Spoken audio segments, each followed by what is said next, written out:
Okay, we have the green bars, we have the live counter sticking up, so it should now be live. Which of course means welcome back to the Storytime Network.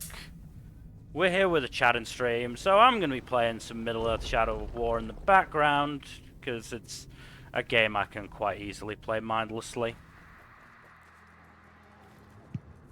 Do you think whoever came up with the idea of Hot Shelob in this game was already into it? What do you mean by already into it?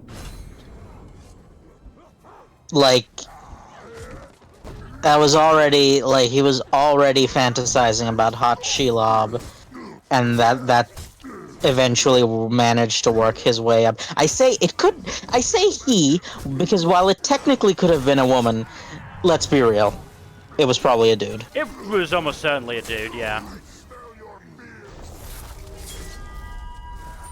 So, yeah. Do you think that was already their fetish, and then it wasn't until, Honestly, and they made it their life's work to somehow make it happen? honestly not sure. It legitimately could have been, definitely, but, it could also have been... I wonder if there was, a split in the dev team of people who are like, it'll be easier than, animating the, giant fucking demonic spider. And the people who were like, yeah, this is gonna be fucking hot. I mean, they're not mutually exclusive. No, I'm sure there was a split there, but, there was definitely I'm some sure, who, definitely some who did it just for the ease, I'm sure. I'm sure for some people, Shelob was harder, if you take my meaning. It's we're talking. The joke is in reference to genitalia of the floppy, dangly variety. And yet, obviously more time went into, say, 2B's ass than Shelob, the entirety of Shelob, I'm sure. But that's more because Yoko Taro's a madman. That's more of a Yoko Taro problem than anything else. I say problem. The man is living his best life. Yeah, no. Like, honestly, Yoko Taro is living the sort of life that is aspirational.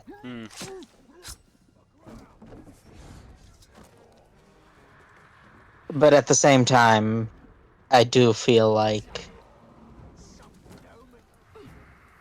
I don't know, it just feels like he's been quiet recently. It's a bit concerning.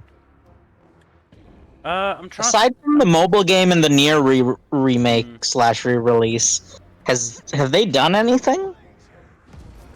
I mean, they obviously had Replicant.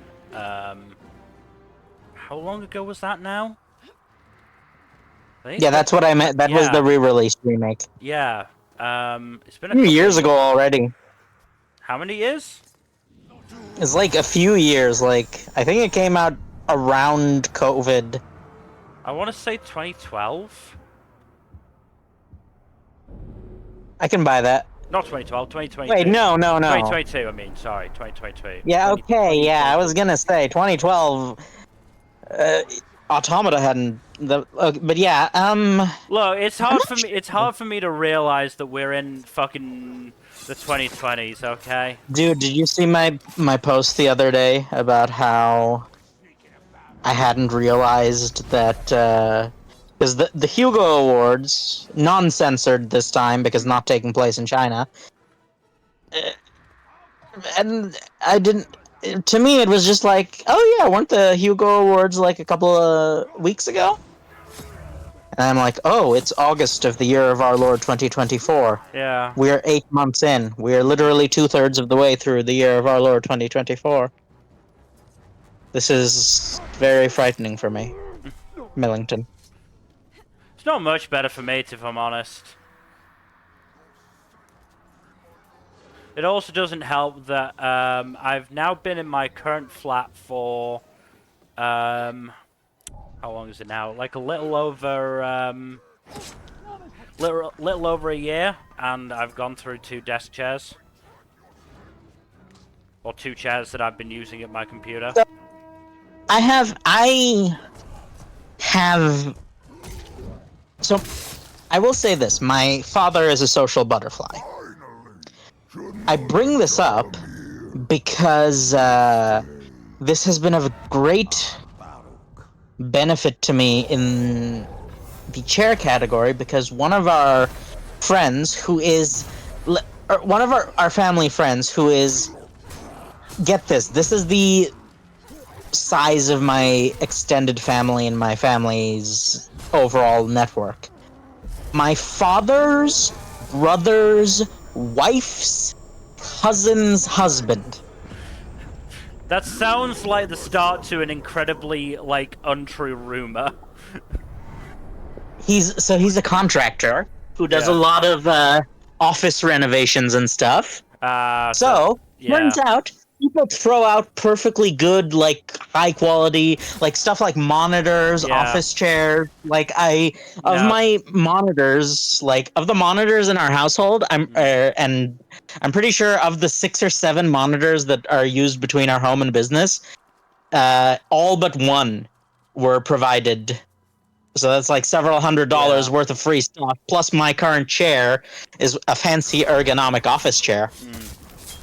So, I mean, it's not fancy in the way that it's like, it's not like, it probably doesn't cost more than like $100, but it's like very sturdy. Turns out they just throw those away. So for the ease of use, I'll just call him my uncle, because we are related, however tenuously it may be. He just like pops a message to my dad being like, "Hey, the office I'm renovating has thrown out some stuff. You want some?" And my father is like, "Yes, please." No, that's very good. That's very helpful.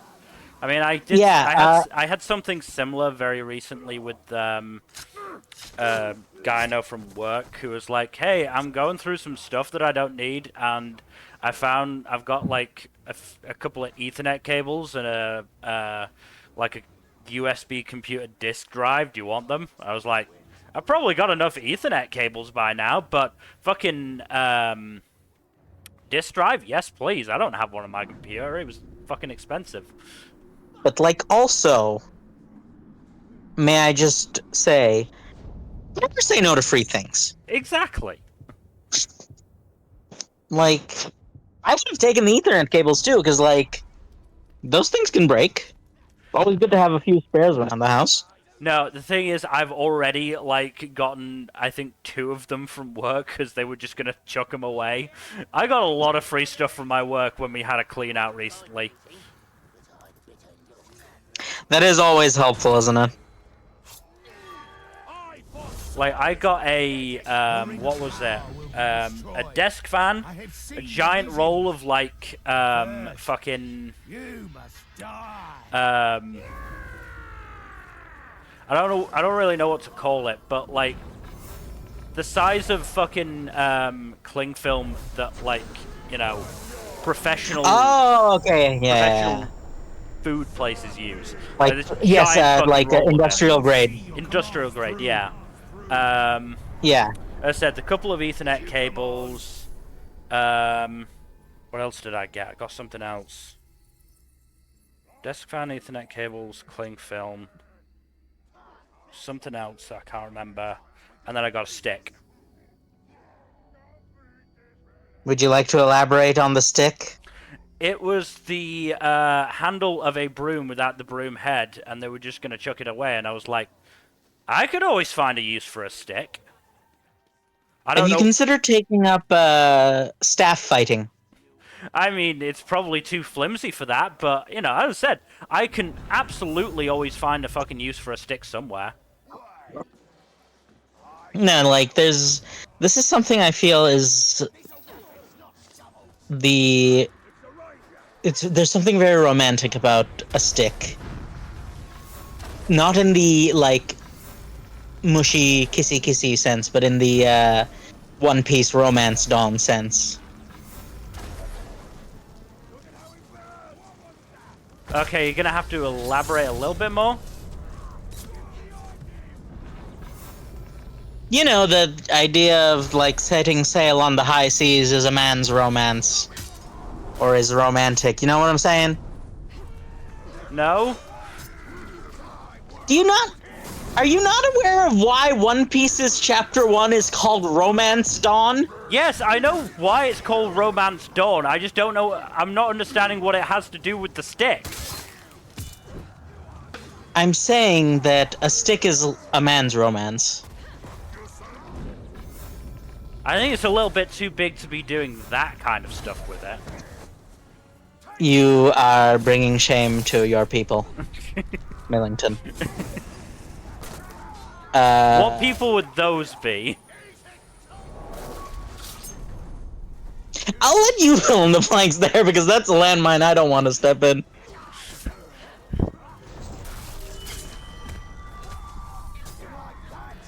I mean, it's depending on how explicit you're getting here.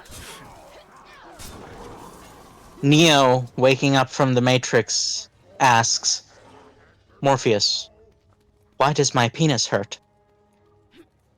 Bisexual Morpheus taking back shots says, because you're using it for the first time.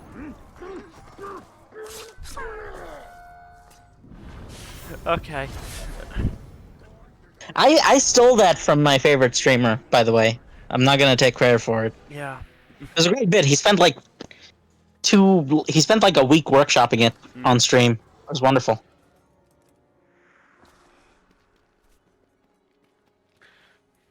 I mean, I still. Did you ever watch the fucking Flash animations Matrix Mockery? No, but well, I probably have. If it's a Flash animation that was popular, I probably have, but it was also a long time ago, so you know. I mean, that's the thing. The website that I first saw it on lost it for quite a long time, and I had to go severely out of my way to find somewhere that had it again. Though, to be fair, I say that. Yeah, I think I ended up finding it on Newgrounds where it was first posted, so... Newgrounds and the fact that it still exists is wild to me. Did you know there are still people who, like, make porn on Newgrounds? Like the animated varietal? It doesn't shock me, to be honest. It's not shocking, but it's still kind of wild that it is an active production. You know what I'm saying? I mean, it's one of those things. I also wonder how many, like, fucking game devs have gotten their start on, you know, just making, like, low effort porn games with the same software that they now use. The answer is probably a lot. Like a lot.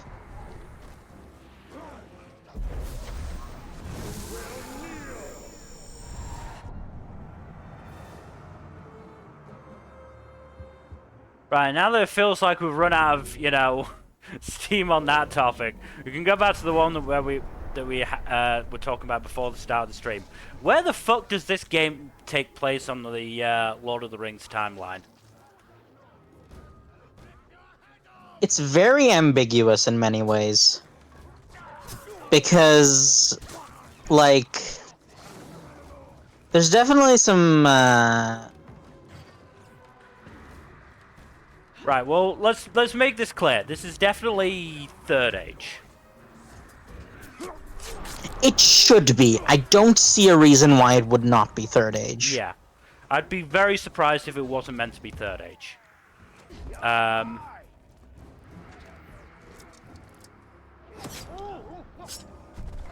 But even then, that's like like 4,000, almost 4,000 years, isn't it?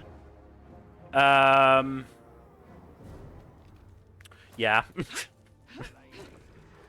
Out of curiosity, do any of the more obvious characters ever show up? I mean, you've got Gollum in it, which does sort of. Okay, that does narrow it down does actually, because he's not absolutely that narrow it old. He's down. old, but he's not that old. I mean, he's a few hundred years old, but yes, that does sort of put it in, a few hundred years before the events of Lord of the Rings. Now, the question is, does he still have the ring at this point in the series? It's very unclear. Yeah, I think that's the real kicker, is that the existence of Gollum. Also, he's wandering around in Moria, isn't he? What do you mean? In Mordor. Like, Yeah. he's not in the mountain. He is not in the Misty Mountains, no. So, as strange as it may seem, I think that means this is a post-Hobbit. Very possibly. Yeah, because, like, I don't see him leaving the mountain unless he'd already lost the ring by this point. Maybe. So it actually would be very... What? It would make a lot of sense if it was post-Hobbit. I mean, here's the thing. When did... actually, maybe, because this... I'm fairly sure the events of this game is meant to be... the fall of Minas Ithil, and it turning into Minas Morgul. Yeah, that was pretty recent, actually. Yeah, so yeah. And then Sauron, taking back over Mordor and starting to expand out towards Gondor. So yeah, it may be in that 50 years before The Hobbit, very possibly. Yeah. Which means a lot of, like, 50 relevant years characters between are all, yeah. alive at this point, funnily enough. I mean, yeah. Aragorn's definitely alive. I mean, Legolas has been alive for, I think, like 1,000 years at this point. How do you feel about the idea that the Bilbo Frodo armor was meant for Legolas?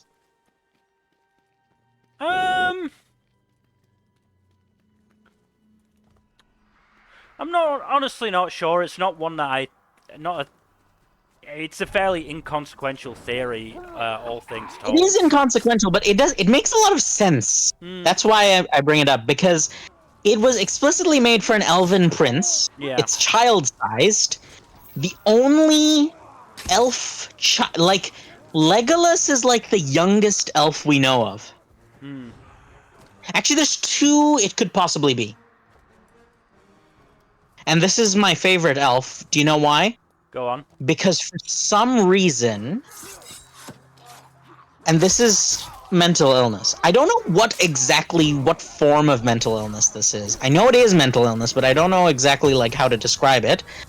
But sometimes I spontaneously, the word Glorfindel comes to mind with no prompting. Okay. My brain is like, Glorfindel. It's a nice name. It's a good name, no context, but we know he reincarnated into mortal form after his death in, like, the first or second age. Now the question is, did that involve him becoming a child again? Because if he became a child again, then he would be the other possible recipient of the armor. But Legolas is the only elf child we know of in recent memory. I mean, here's the thing. There's no guarantee that male is, like, brand new made. Considering how highly it's thought of, it can probably last a few thousand years. Well, yeah, but, like, the fact that there's a very clear record of it, right? And the fact that it does seem relatively not new, but it seems like it's not ancient. Like it's Yeah. not one of those things that's just been like it was a gift that was made and was intended to be given, and it just it didn't work out. Hmm. But everything about it seems to suggest that Okay, remind me, because it's been a while since I've read or listened to The Hobbit. Where was the mail, or where did the mail come from again? they found it in the same cache. Wait, no, That's I what I forget. was thinking. I couldn't remember if they found it in the cache with Or in the mountain, yeah. with Glamdring and the other swords, or if it was part of Smaug's horde, basically. Yeah, it was one of the two, I definitely. mean, those were the two big spots where they got, shit, I basically. think no. I think it was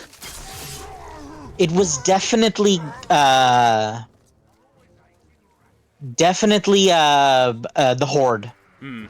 because it was given to him as a gift and like past. It was at the point where they already had grown to respect him. Yeah. And they weren't quite there yet at the horde. Like they gave, I think Gandalf is the one who gave him Sting. Hmm. Well, I think it was because But Sting the, was but the was undersized in general, wasn't it? it was a dagger. Yeah, it was Yeah. essentially a dagger that had turned out to be a hobbit short sword size. Yeah. No, I was gonna say because Gandalf gave him Sting, but the armor was a gift from Thorin. Yes. Which, led to the theory that Thorin had accidentally or not married Bilbo. I'm sorry, what now? Um, I think it's like there's in Hobbit lore, like when you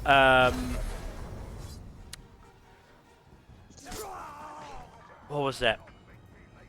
It was either I can't remember exactly what it was, but there was something like in.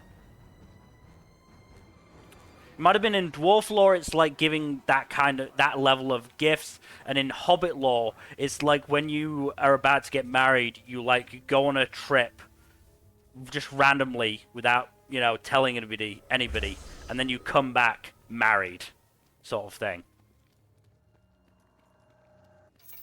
So So what you're saying Bilbo is, went on this trip, came back with, or went away on this trip with dwarves and came back, and everyone in fucking Hobbiton was like, well, we always did say that Mr. Bilbo was strange, but, we're not going to say anything about his dwarf husband. I mean, it is one of those cases where, and Bilbo Baggins lived till the ripe old age of 11 in the Shire and never married. He also received frequent visits. Oh God, Bilbo being gay would paint certain relationships in a different light. Yeah, let me see if I can find it in particular. Because it was a very good one, to be fair. Oh God, there's stuff around me. I can't hear it for what it's worth, so.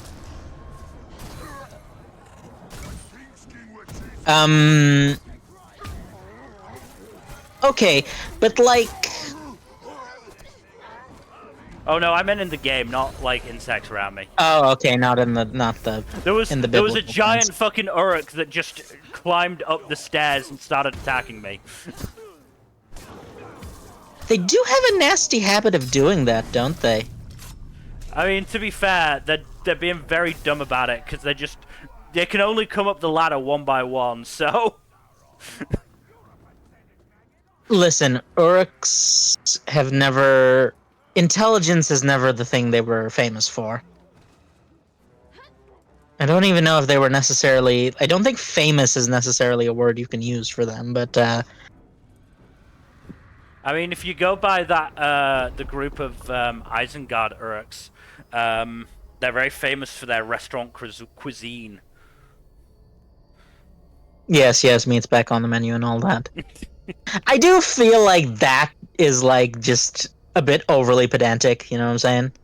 I mean, I remember when Jack and I did the podcast on Lord of the Rings.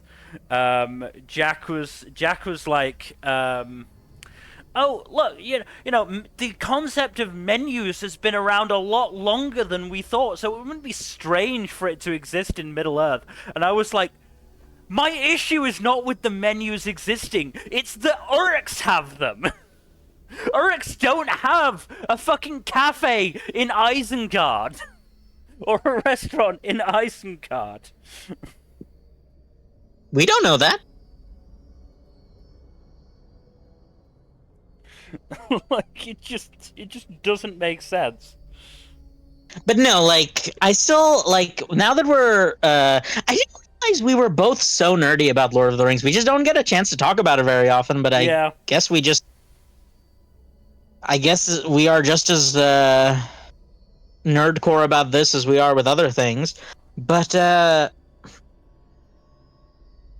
it never really occurs to you that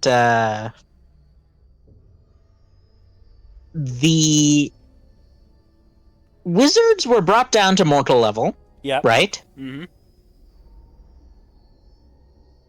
Then why did like that one Maiar who was Luthien's mom not have to follow so many rules? I know it was a different age, but that's hardly an excuse. So I'm not. It's one of those things. I will go through periods where I get into fucking Lord of the Rings lore, but there is so fucking much of it that I don't remember that much about it. My instinct would be that. I mean, was it like first or second age? It was like very shortly after the creation of Arda, like just after the elves awoke, really. So they were all obviously playing fast and loose with the rules I there. would, yeah, I would say then, I would say then it was just a case of, like things, they hadn't quite gotten the rules set out properly yet, because, if I remember correctly, it was a battle against, was it against Morgoth or was it against Sauron that they, like, the fucking Maiar or whoever, like, actually came down and started fighting, and it, like, cracked the fucking continent. Was that before or after what's his face? Ulmo came out of the sea and like homoerotically wrestled Morgoth to the ground. Not sure. Honestly, not sure. But like we know that the homoerotic wrestling match happened, right? Okay, I've just remembered. The Hobbit marriage theory and Bilbo marrying Thorin was different. I do think there was a theory that Thorin had basically proposed to Bilbo by giving him the male shirt. But the Hobbit marriage theory was actually for the quartet. Sam and Frodo. Not even Sam and Frodo. Merry and Pippin as well. They just went off and formed a fucking polycule to the rest of Hobbiton's mind. I mean, you know what's funny? Sam is the only one of the duo who has canonically lain with a woman. Okay, searching Hobbit polycule is not getting me anywhere. It's not, that does not strike me as the sort of result a search that will get you the sort of results you might necessarily want.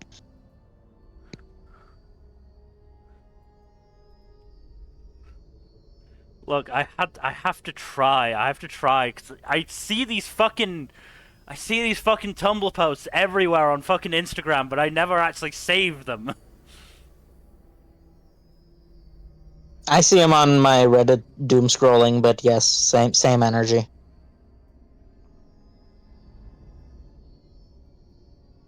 I'm just getting fucking Lord of the Rings weddings. God damn it.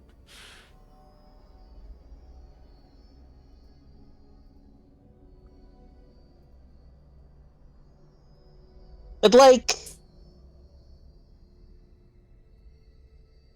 low-key, when Sam was with Rosie, he was probably thinking of Frodo the whole time, right? I'm not gonna say the whole time because it definitely does seem like Sam had. There was definitely some feelings there, yes. I do think it would be unfair to say that she was the rebound.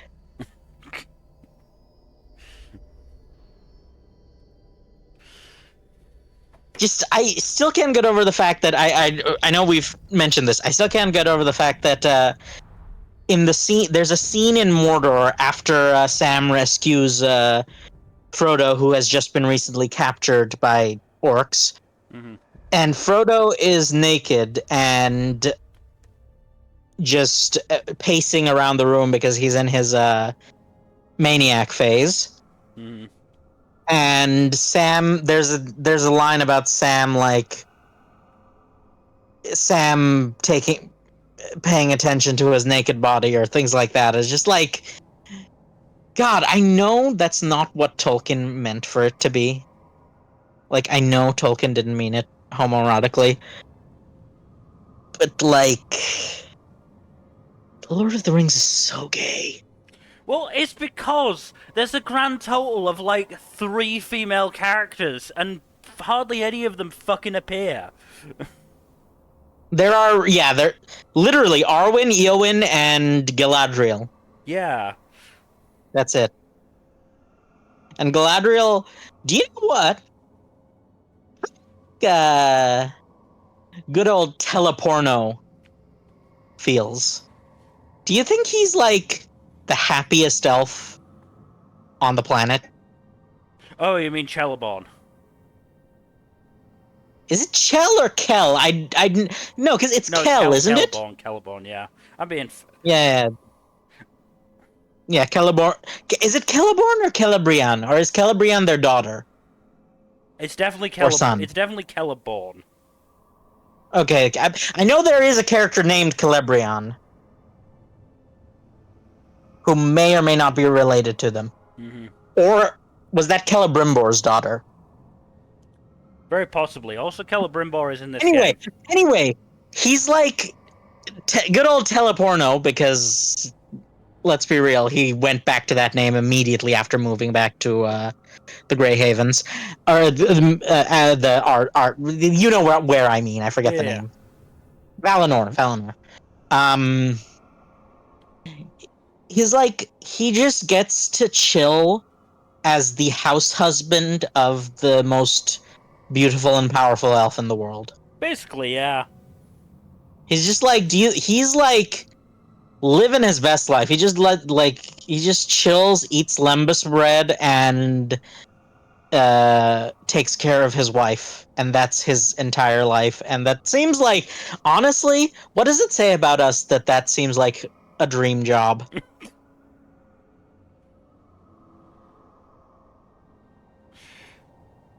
I think it says more about the world that we live in than it says about us necessarily.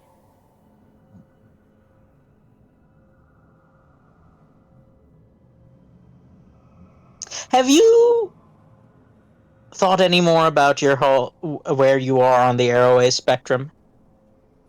I'm definitely Arrow, because I have absolutely no desire for a romantic relationship.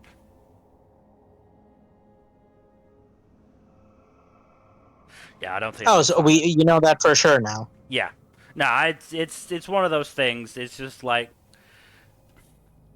it's one of those things. If it changes, then I'll go to fucking like demi-romantic. But for the time being, I'm happy enough just saying, all right, I'm aromantic. It is what it is.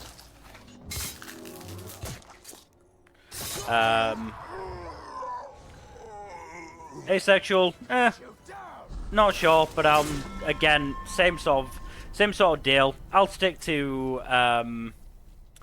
Perhaps you're more in the gray. You're in the gray ace category. Well, again, we'll see. But for the time being, I'm just gonna say, fuck it, I'm ace. If that changes, that changes. But for the time being, I don't think it is. Now, I will say something that is possibly a bit yikes. I am definitely Arrow Ace, but not for the standard reasons, perhaps. And this is something I've had to come to terms with of late. Is that I am closer to. I am definitely. I will classify myself as Arrow Ace, but the reason is almost. It's more ethical than anything. Okay, elaborate. Whether it is my being aromantic or asexual, they are both for more complicated reasons than the just complete lack of feeling, perhaps. And because the reasons are more complicated, and because they're a bit more complicated, it's more difficult to truly properly enter into a relationship with another individual in a way that is like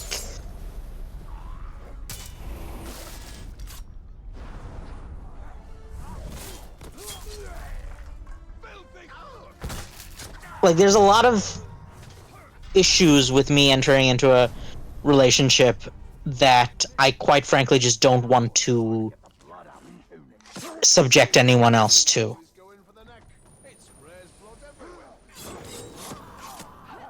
So in large part that is where my identification stems from, is because while technically speaking I do believe it's not impossible for me to engage in some sort of relationship, though I will say I do still find the intercourse part gross, but that's just because the human body is a disgusting meat prison that steals our soul. But on the more just plain old emotional level, I'm kind of just like, I don't really want the smoke, if you know what I'm saying.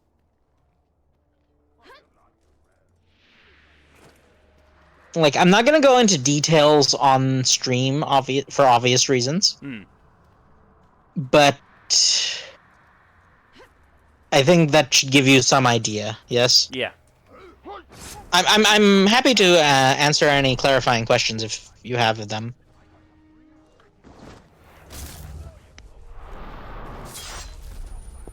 I mean, there's an element of, you know, do you think you'd feel this way if you, or where do you think you'd sort of stand if you were mentally in a place where you could, you know, commit to a relationship?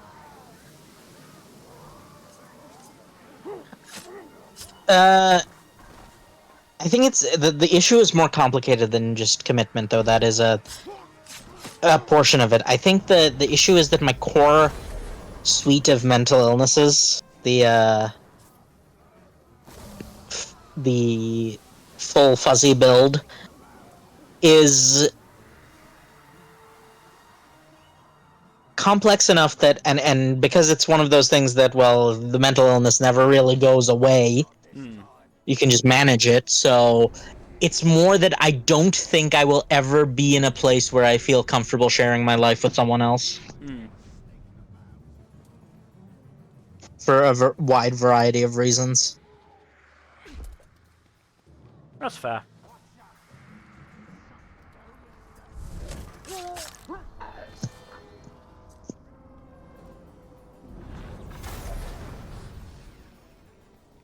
Yeah, I'm just gonna, cause some chaos here because I can. Go full guerrilla warfare.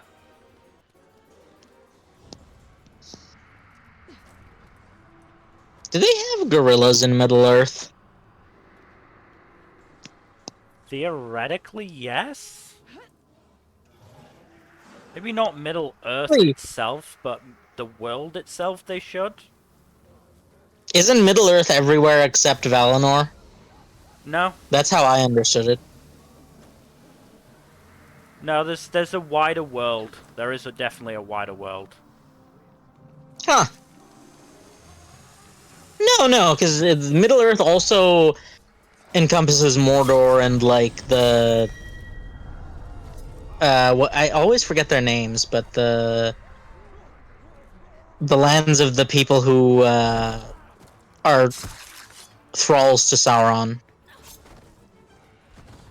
No, I'm fairly sure. Like overall, there are more continents out there.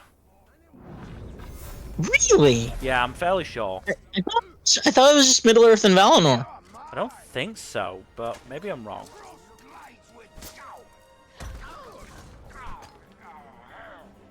But yeah, I remember I tried to look up a map of Middle Earth because I'm listening to the audiobooks right now, and I was like, okay, I want to, there's a lot of names are being said, and obviously me, fucking shitty movie watcher. I say shitty movie watcher like the movies weren't fucking amazing, but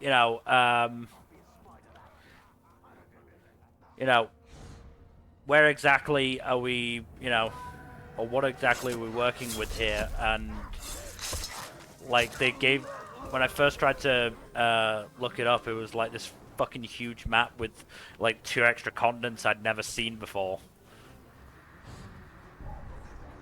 you do have to be careful with those, right? Because like there's a lot of fan content that is often mistaken for official content. So you never know when they'll punk you like that. I don't know. I mean, you're more free to look things up than I am right this second. I'm literally in a dark room on my bed under my blanket right now, speaking into my phone Right. like some sort of rat. Right. I'm not really in a state to do anything right now.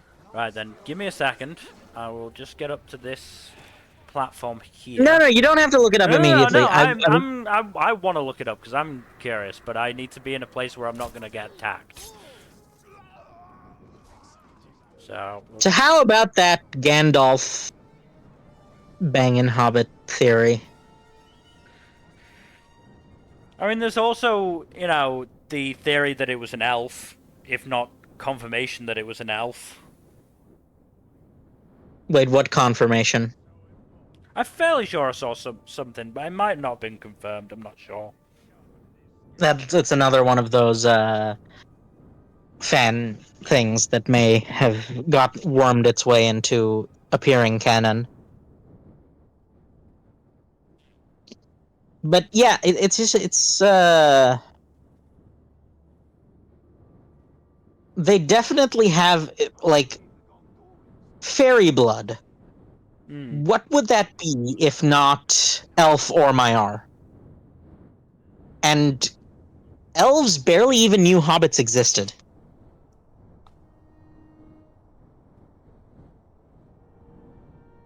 Right? Yeah.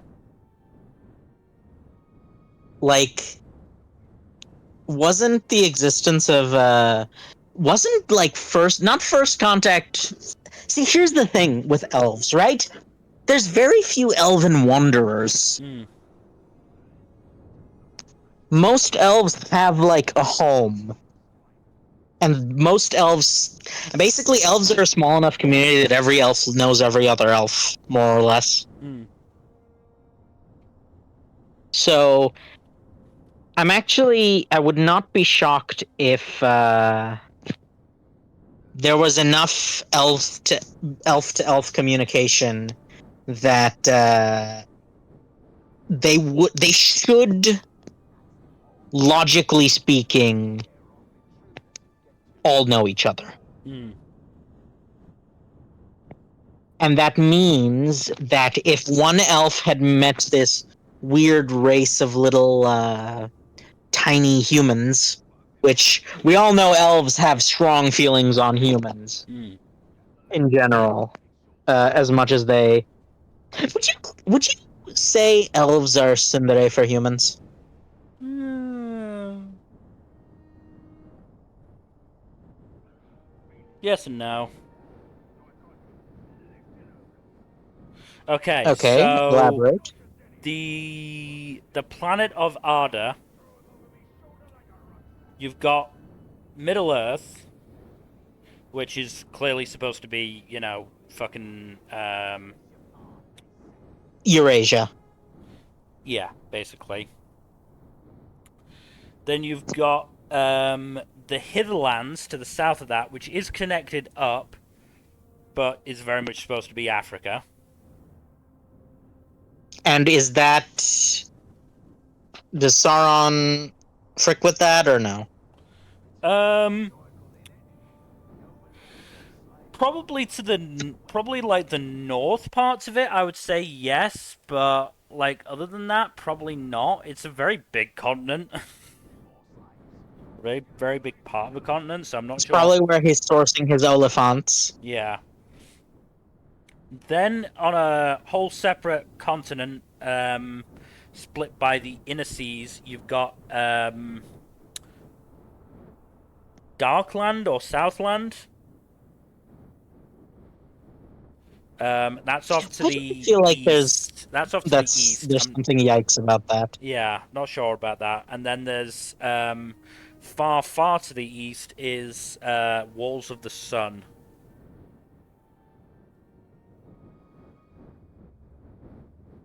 Okay, so it's bigger than I thought. Huh.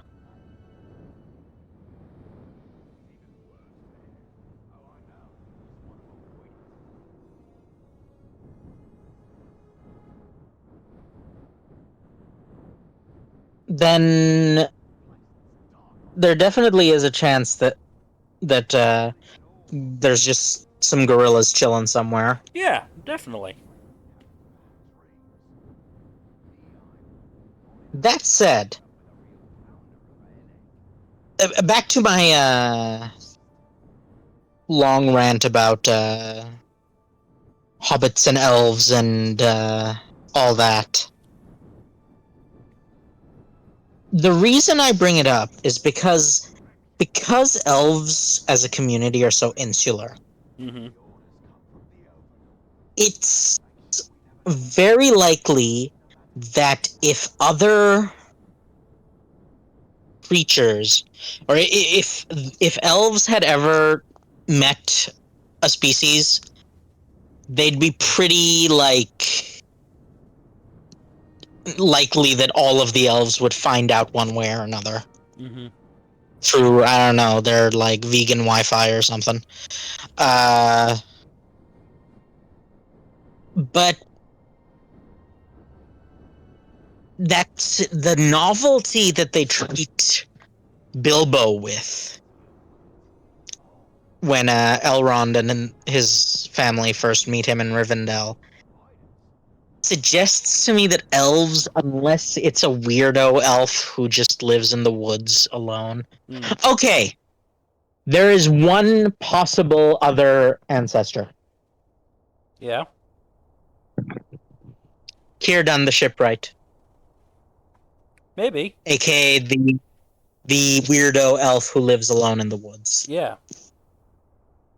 So it was either Gandalf or Círdan, is what I'm trying to say. Unless a Maiar somehow snuck to. Do you know what would be the funniest? Go on. What if it was just one of the unmarried Valar? Like Olmo. Ulmo's not married, right? I don't think so. Either Ulmo or the whichever one homoerotically wrestled Morgoth. Hmm. Pretty sure that one's not married. And it definitely feels like one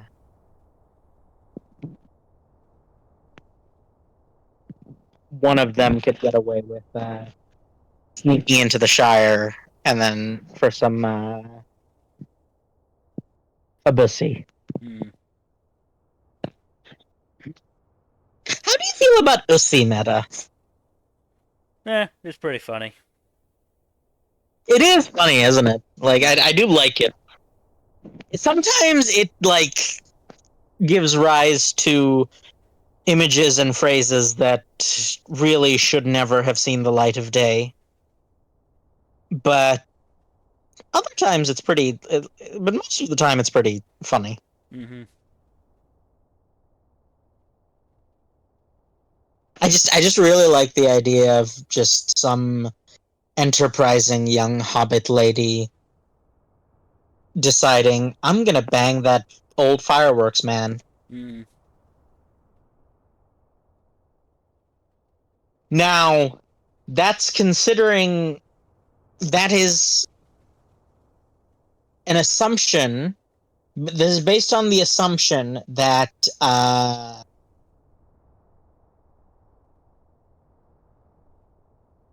I don't even know if I want to finish this thought.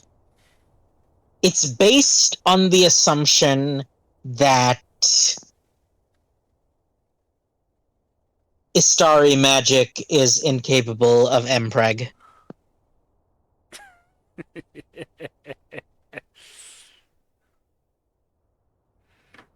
Right? Yeah, that's definitely a question Oh, to be asked.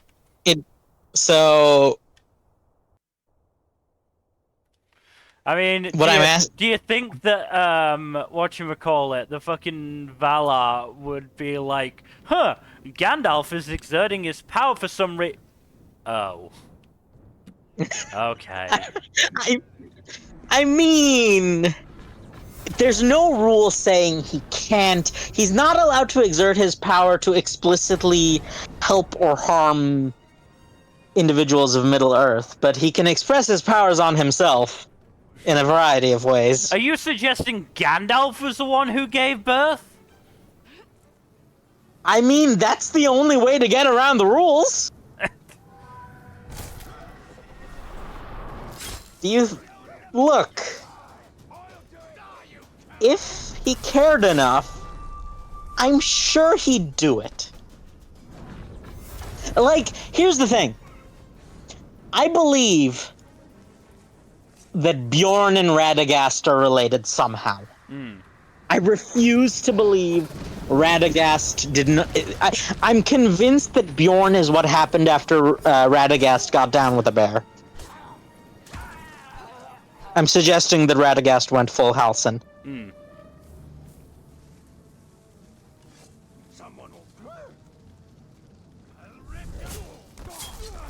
Does it not make sense? No, it does. I'm thinking through my own semi-cursed theory, though. Please, enlighten me. I'm trying to think of the way to word it properly, and make it as cursed as I can. Why? Okay, I have a question while you think about that. Normally, whenever our topics go in this cursed, degenerate direction, you tend to get a bit more grossed out and not willing to elaborate. Why is it that Lord of the Rings is apparently your soft spot in that regard? It's less that, it's very dependent on the mood I'm in. If I'm in a more playful mood, like I am right now, I'm fully willing to join in on the cursed.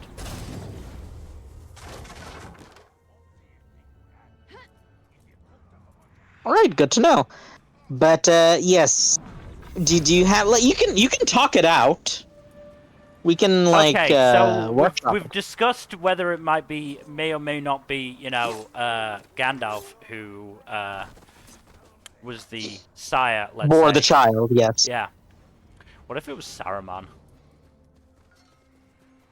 Saruman. Okay, yes, there are three possibilities. Saruman, Gandalf, because we know Saruman loved that pipeweed. Hmm. So maybe who knows? Maybe the pipeweed came from laying some pipe. You know what I'm saying? Maybe that's why he's so annoyed that Gandalf hangs around the Shire so much. Because he's worried that his dirty little secret's gonna get out.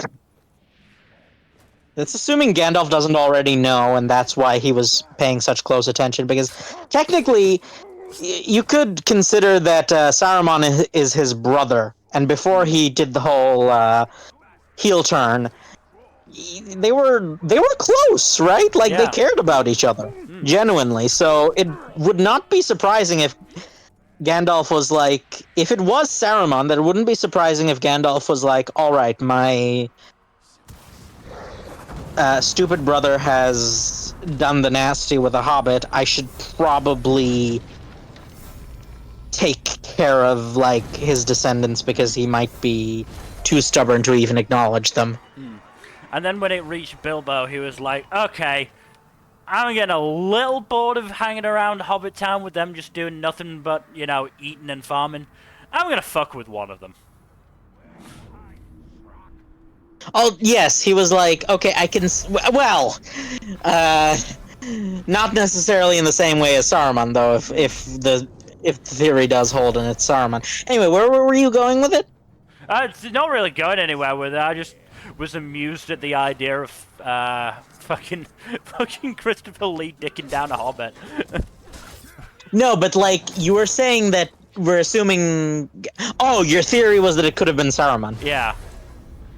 Okay, yeah, no, that does make sense.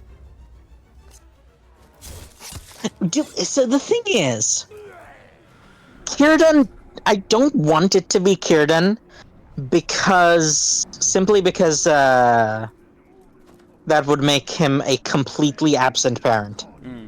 And like, generally elves are better than that. Right? Yeah.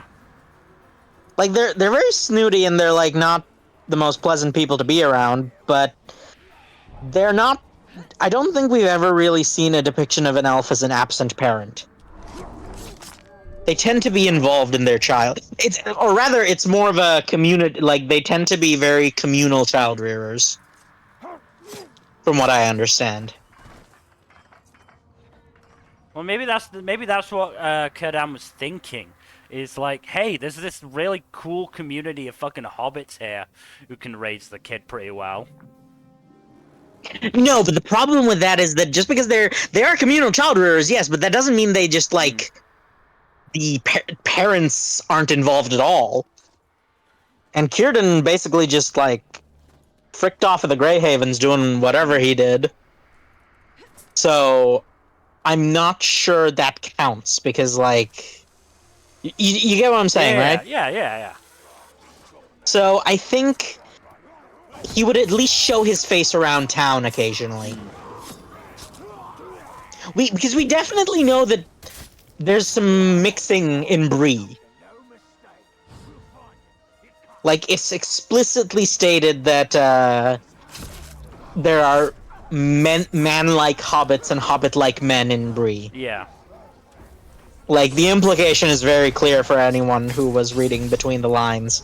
That there was some hobbit banging going down. In Bree. Speaking of Brie, I had a lovely Brie apple toasted flatbread today.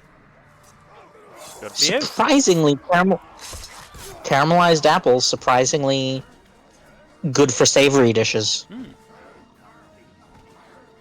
And my Brie is now my second favorite cheese, is what I'm trying to say. First favorite? Camembert. It's a bit of a niche choice, but I like the fact that it's like a soft cheese you can eat on its own. Fair enough.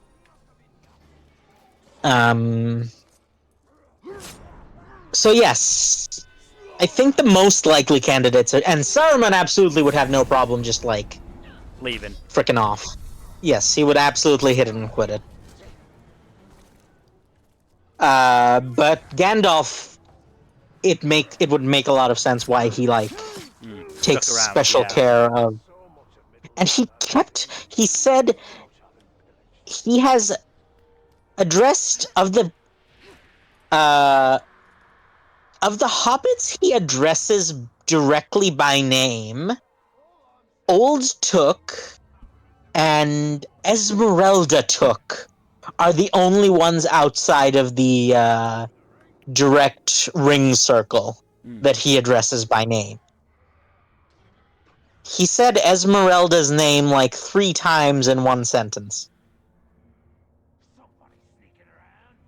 Which she would have been too young to be his actual,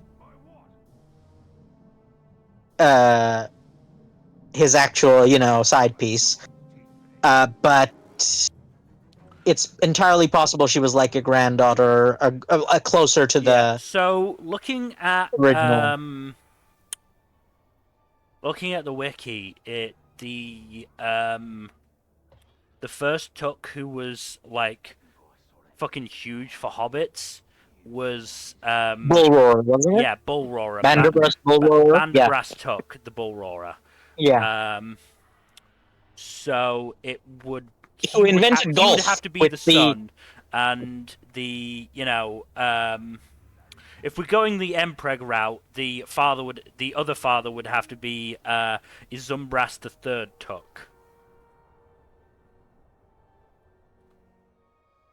And we're talking sort of between 2666 Third Age and 2759 Third Age. A few hundred years ago, yeah. But the Maiar blood is pretty strong considering the fact that it still like has an influence on Numenorians and Aragorn. Yeah. Like if a Maiar banging in the first age still has descendants who can comfortably live to 140 and even longer, because it was implied Aragorn could have like forced himself to live longer. He was just like, nah, I'm done. Yeah. To be fair, I'm good. He'd gotten a lot done in his life. Yeah, he was like what, 140, 160, something like that. Yeah. Like yeah, because he was 80 or circa Ring, and he died in like the 60s of the Fourth Age. So yeah, he was something like that. But yeah, so if literally over 10,000 years of bloodline thinning can still lead to magical healing hands and like incredible longevity, then yeah, I'm pretty sure it makes sense that the Tooks are quite... Oh no, it might be Gandalf. And he might have gotten high when he did it. Bull Roarer, Go on. Bull Roarer was born 2704 Third Age. 2670 Third Age. Tobold Hornblower begins growing pipeweed in the Shire, and he's the first one to do so. Oh, that might have been... Yeah, that'd do it. Gandalf got high and hit that. Gandalf got high and formed a lasting emotional connection that convinced him to bear a child when he hit that.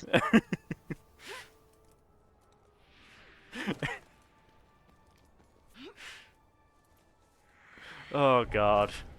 I know Tolkien was like, pipeweed is just tobacco, but it's so much funnier to think of it as weed. Or some other kind of drug. No, it's definitely weed. I know it's tobacco, like canonically, but like the Shire, they're literally a species of stoners. with the munchies and everything. Yeah. Like have you ever noticed how much Gandalf loves food? Everyone loves food. No. I think Well, yes, but also in the Fellowship, everyone is very passionate about food except for Aragorn, Legolas, and what's his face? Oh God, I forgot Boromir's name. That's just I get that that's the joke, Mm. but like I did legitimately forget who Boromir was for a second there. Which is a shame because he's actually a really fucking good dude. He's a fascinating character Yeah. because he is like the encapsulation of both the greatest flaws and the greatest like what's the opposite of flaw? Uh. Like I will look this up. Yeah. But he's like he represents both he represents both the best and the worst of men Yeah. in the biblical sense. And he's a fascinating character for that, and despite the fact that he really doesn't have that much screen time, but he really does Hmm. uh do a lot. Hmm. I mean, that's the thing, I'm you on know. thesaurus.com. I mean, that's the thing, you know. He cares about his brother, even though his fucking crazy His dick, dad is a crazy dick person, of a yes. dad does not. Um, you know, he is very protective of the hobbits in general. Yeah, he was tempted by the ring, but even then, he probably that actually speaks to because the hobbits are often portrayed as like childlike. That probably speaks to his like protectiveness of children in general. Yeah. I think he was a good person. But like many men before him, he had a moment of weakness. Mm. That moment of weakness led to catastrophe, but at the end of the day, he took responsibility for his mistakes Yeah. and made it right. And But again, Sean Beaned himself. I can't remember if this is what happens in the books, but you know, the first thing he says to Aragorn, having been shot with 3 fucking arrows, is that they took Merry and Pippin. That's his Yes, yeah, focus. that's like Not that he's fucking dying right now. That's the fucking Merry and Pippin being taken as his focus. yeah, it's like he's like the classic, a more classical take on the tragic hero. Yeah. Because he is a hero. Without question, Boromir is a heroic character. Yeah. But he's the hero of a tragedy rather than the hero of a more standard epic.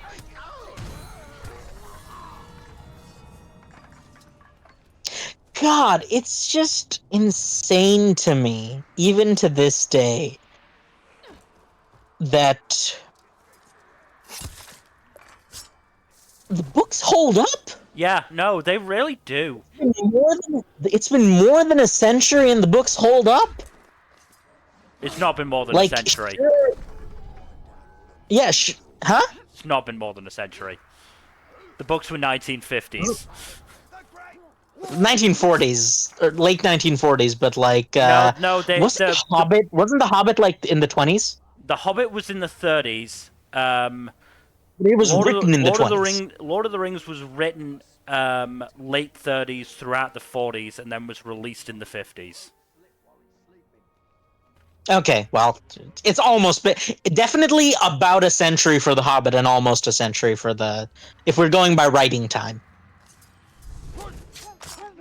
I mean, not necessarily. But basically, the Hobbit for sure was like, because wasn't the Hobbit like just a bedtime story for his children, reading to his son? Yes. And the only reason he was really writing it down was because his son kept saying stuff like, "Oh, you said Thorin's cloak was green, and now you just said it was blue," and he's, damn the child, damn the child.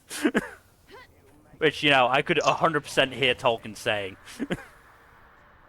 The unfortunate thing is that Christopher Tolkien did not grow out of that. No. Yes, which we all wish he had, because that would have made a lot of things significantly better, but he never really grew out of the whole Nitpicking thing. yeah. Yeah. You certainly said it in a more dignified way, but yes. But yeah, but like what I'm trying to say is that it's a bit dry at times, but like they still are like textually they hold up. No, I think as a whole, they absolutely do hold up. I think there's there's some stylistic choices and the fact that I don't. This is something I don't think people realize. The Lord of the Rings is meant to be read as a history, as more of a history book than it is a novel. Yes, and the fact that Tolkien it's a wrote pretty it good as a novel. yeah. No, Tolkien wrote it as a history of that period in Middle Earth, and that's why it's split up into two portions. From Two Towers and in Two Towers and Return of the King, because one of them is obviously Frodo's Chronicles. It can be read as Frodo's diary that he promised he'd write for Bilbo. The other part is just the War of the Ring in its entirety, which is just a solid history that I think it said that like Merry and Pippin wrote or something like that. I believe Frodo wrote most of it, and then Merry and Pippin edited a lot of it. Well, no, I think Frodo definitely obviously wrote his part, but did he write the Bilbo War was of the also Ring involved in the part? chronicling part, I think. I think Bilbo was involved in the chronicling of the War of the Ring. Okay. He was still around Yeah. then.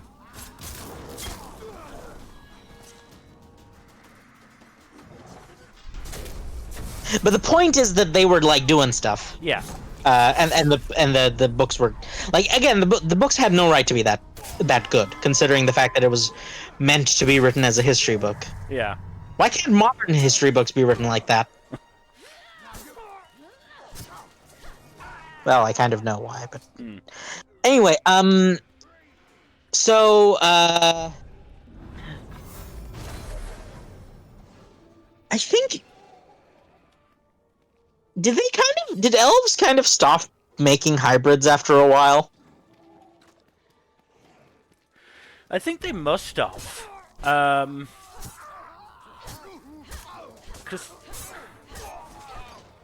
again, I'm not the biggest expert on general, Lord of the Rings lore, but obviously the Númenóreans were elf hybrids, weren't they? Well, they were descended from, in large part, Elrond's brother. That was a big part of their ancestry. Because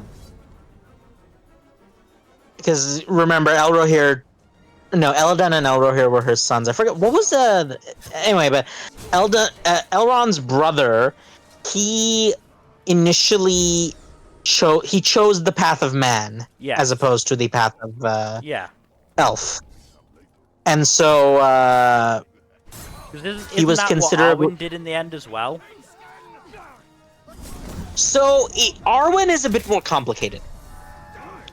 Arwen was an elf, like, consistently through and through. However, once Aragorn died after their children were grown, she basically was like, well, I'm out, peace. She chose death, but the thing is, death isn't really a permanent thing for elves.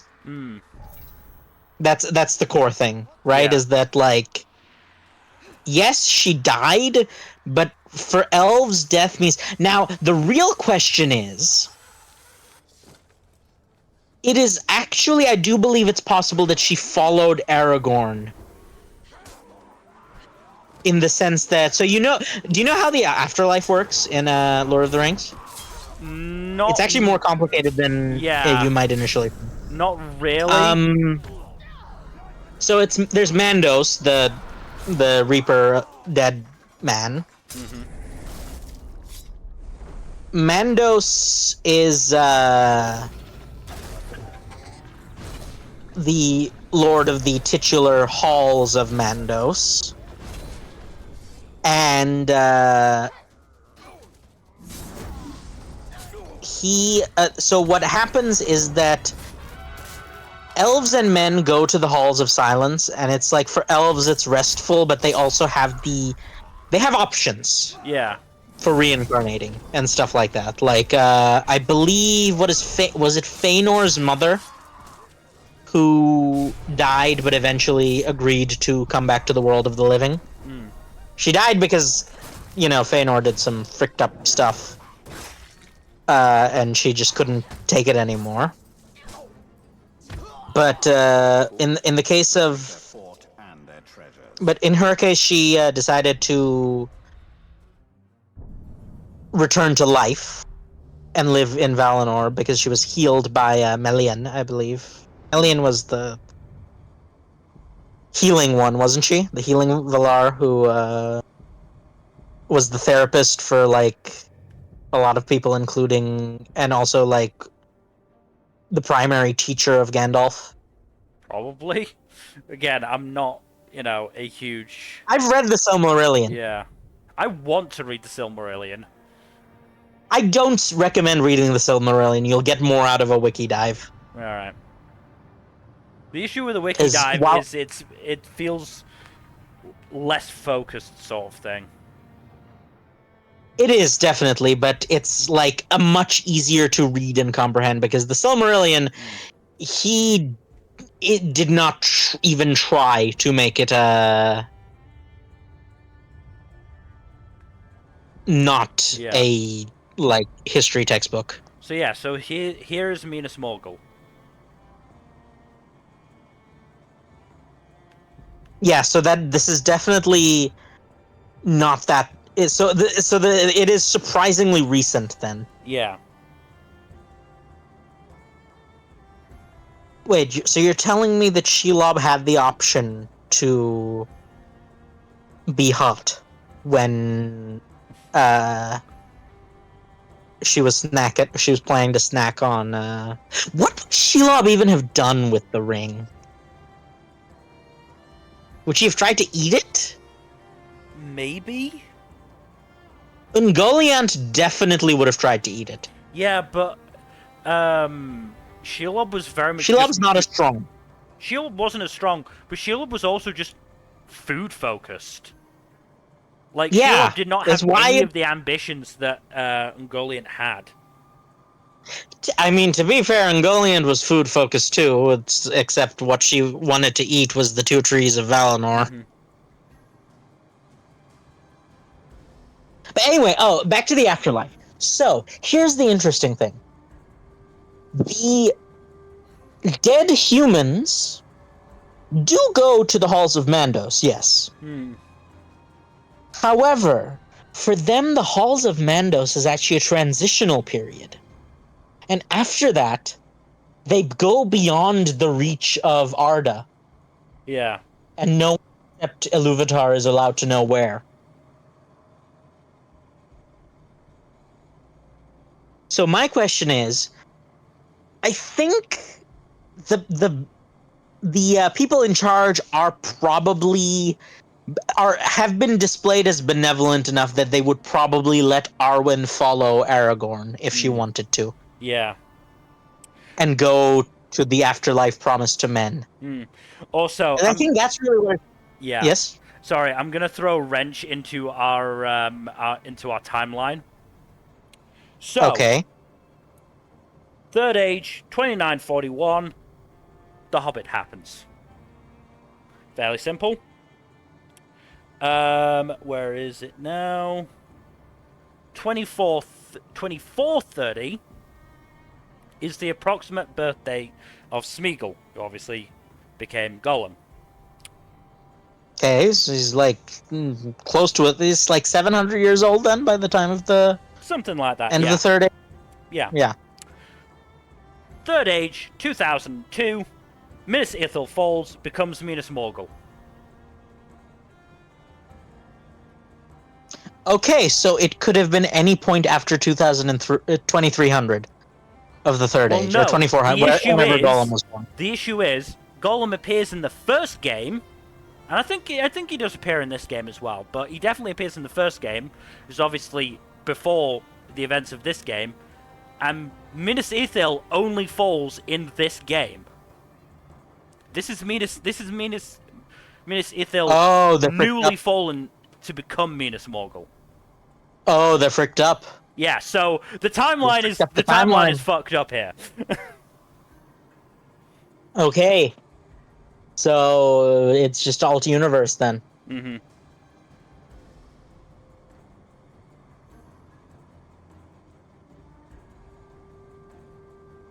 But yeah, I am very like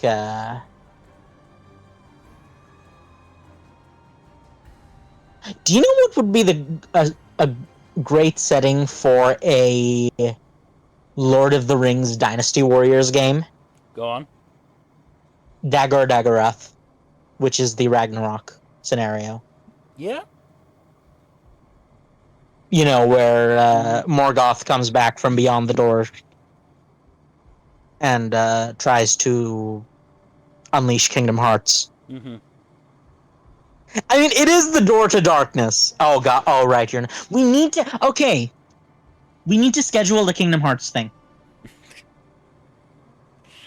We need to have like a concrete schedule for it, because if we don't have a concrete schedule for it, it'll never happen.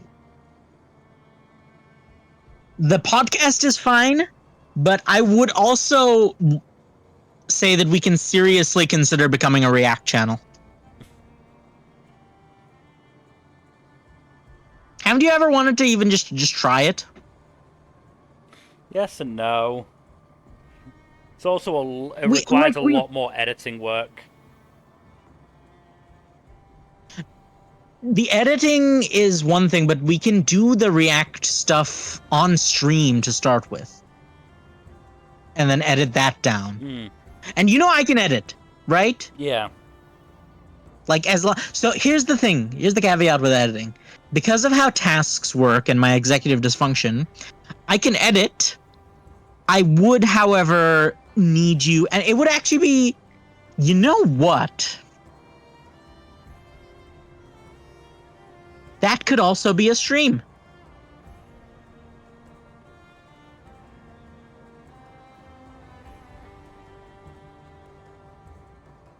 Yeah. You know what I'm saying? Yeah. Like, we could, in theory, like, have the live reaction on stream, and then have another stream where it's a sort of editing tutorial slash just chilling editing session. Because I know people do that. There are streams where people do like art, so why can't there be a stream where people do editing? You know what I'm saying? Yeah. You sound less than enthused. Sorry, I'm distracted again. Oh, okay. Yes, I thought, because I'm not actually looking at the game screen, which I don't have the energy to multitask at the moment. I apologize for that, by the way. But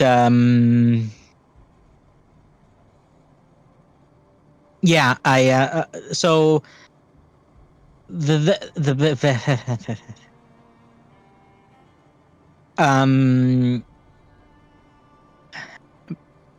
yeah, when you're not distracted, let me know what you think, because I do think there's something there. Mm-hmm.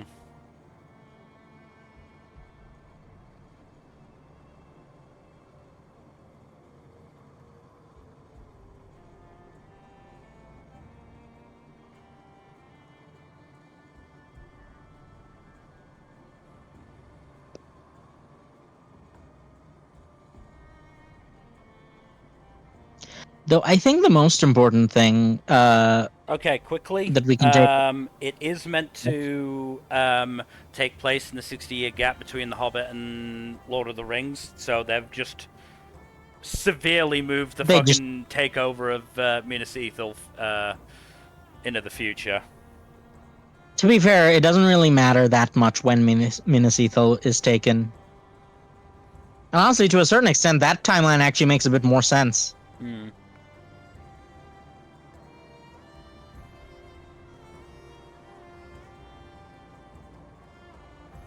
But was that what was distracting you? Yeah. So what do you think about the Kingdom Hearts idea? Let me think about it. Certainly. I think we'd have to find, if we were to do it, we'd have to find the right playthrough. Could we not do the TFS one?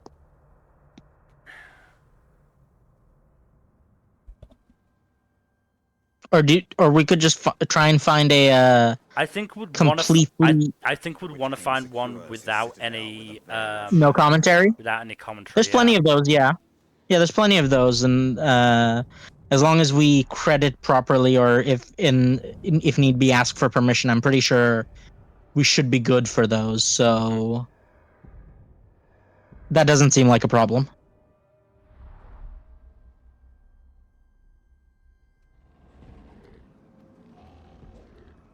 I mean, this ether looks a lot worse than when I was last here. But I was more asking about the editing stream as well.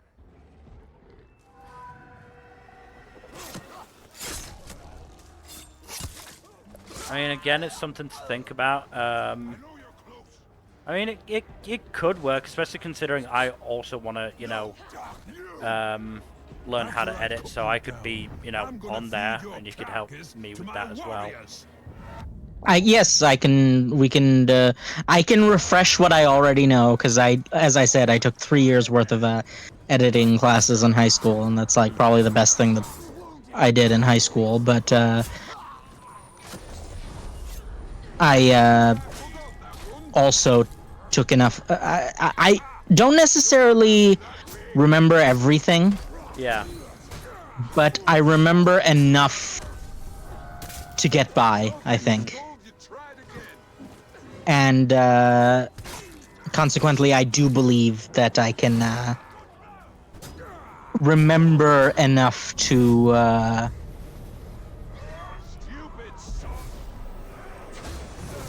take a real crack at it. Mm-hmm.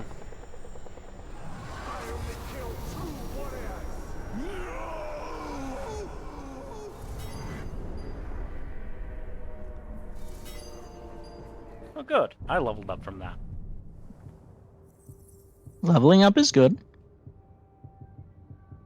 I say not really having anything that I want to do with that.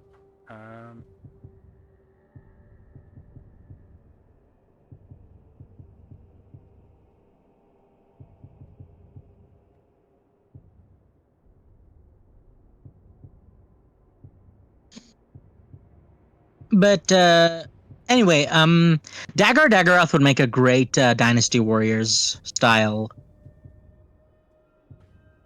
Lord of the Rings game. There's just something very satisfying about Dynasty Warriors games in general. Mm.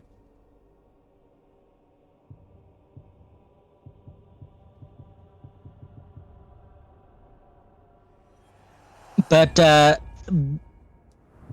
so on this, but going back to our degenerate Hobbit theories,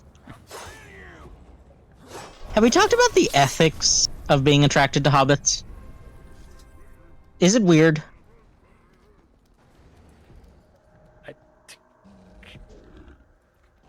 I mean, it's probably weird, but I don't think there's anything against it ethically.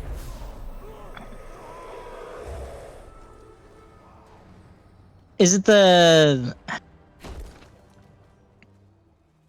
See, this is getting into the deeper discussion of the whole I swear, officer, it's she's a 500-year-old vampire argument, right?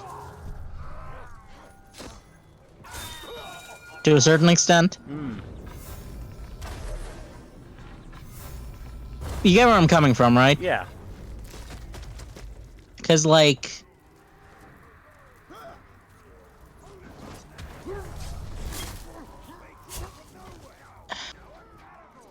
attraction is a very difficult thing to properly talk about, isn't it? I mean, In this especially for context, us because two. yeah, yeah, but it's like the ethics of it are like not that murky.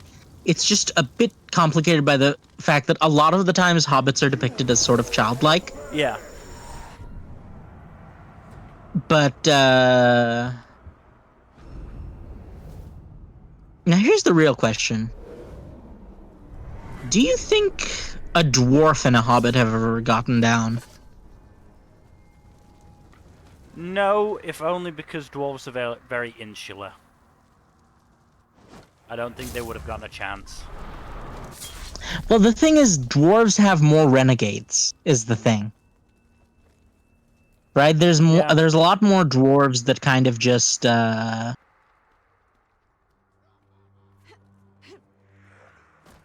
go ham, as it were. My instinct is still Right? probably no. It is, the answer is probably no, but I do think, especially if it was like, because I know that in Lord of the Rings, all dwarves have beards and everything, and they have a very skewed biological sex ratio. Though the question of gender expression is something I don't think Tolkien was thinking very hard about. No. Even though, well, no, that's there were successors to think about that. The inestimable Terry Pratchett.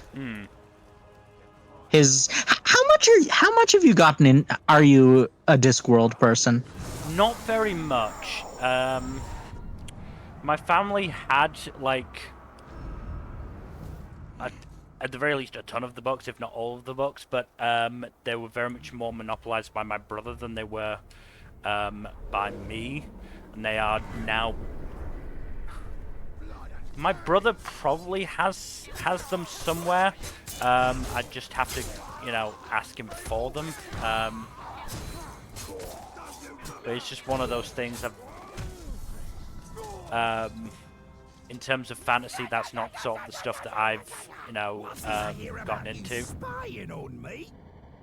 I will say, everything I know about you suggests that you would enjoy. I am almost certain Discworld that I quite a would. bit. Yes, I am almost certain that I would. It's just a case of starting them. That is always the problem, isn't it? There are, I don't want to say necessarily benefits, but there are certainly more positive points to mental illness. The difficulty of starting new things is not one of them, quite emphatically. I would argue that actually there are obviously various types, and I've got the type that does make it quite hard to start something new. No, that's what I meant, is that, like, of the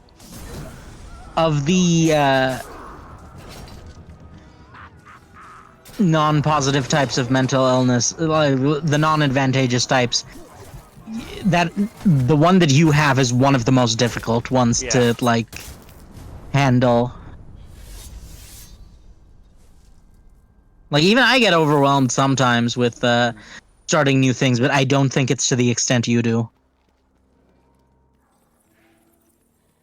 To be honest, it's why I'm quite glad that we have the anime streams, because it gives me a distinct reason to start stuff.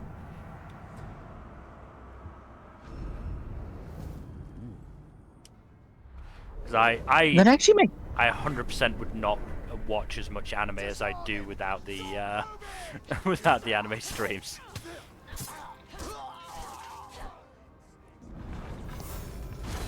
That actually gets me to thinking, should we consider a book club stream?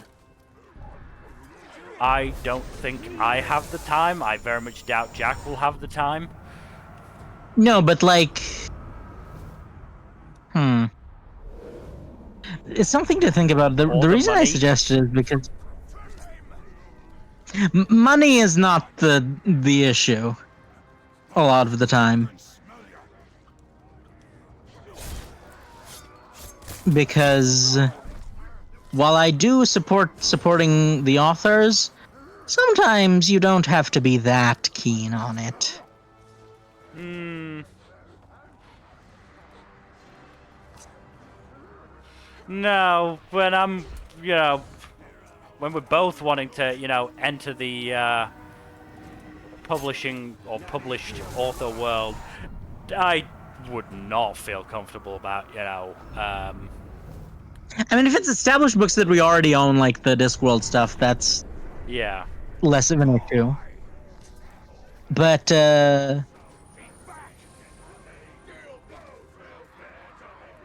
we can talk about that a bit more after stream because it is something I want to discuss. But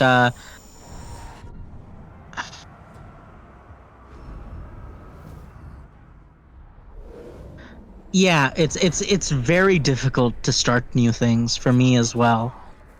But I think that's certainly more evidence in the sort of potential you may be on the spectrum argument that, like, I'm pretty sure you are at least spectrum adjacent if you're Mm. not outright on the spectrum. Because it's a very broad thing, obviously. So, that's the nature of the spectrum. Mm. But We're getting to the point where I'm getting sort of sick of the, hey, this is some evidence that you're on the spectrum, and, more hoping for evidence. Hey, and maybe you're not on the spectrum. You don't know. Maybe that's possible.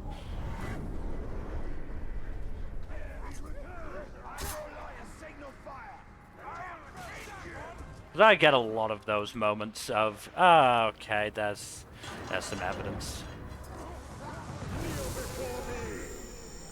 Great. Wonderful to hear.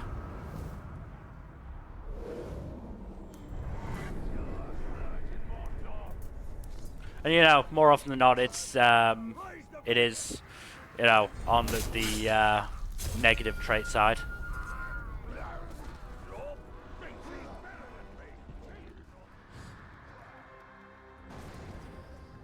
Fuzzy? Hello? I might be alone now. Go away. Leave me alone. I want to get that guy. He's got info.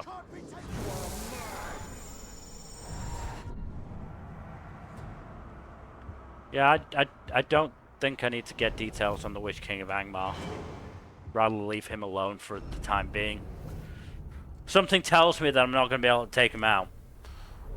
Oh, and now Fuzzy's gone. Running, running, running, running. Hi, friend. Ever want to have your mind taken over by a mortal elven spirit?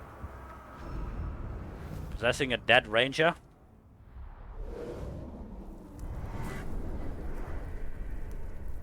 Bye. Whee. What's that lock?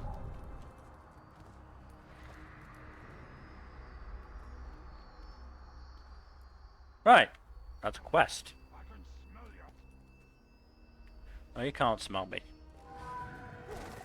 I'm gonna brainwash this dude. I hate the archers in this game. I feel like it was better in the first game. The archers. Dealing with the archers. Dealing with people in general. Got to the point in the first game where I'd just be fucking, whatchamacallit, I'd just be in a massive group of fucking orcs and just murdering them all.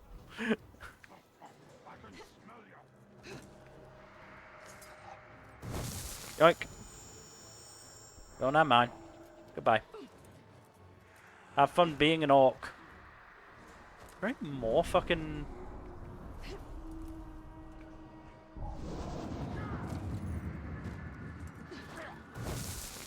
No, you're mine. Where are the... Right, fear of burning, fear of execution. We can probably do something with that, right?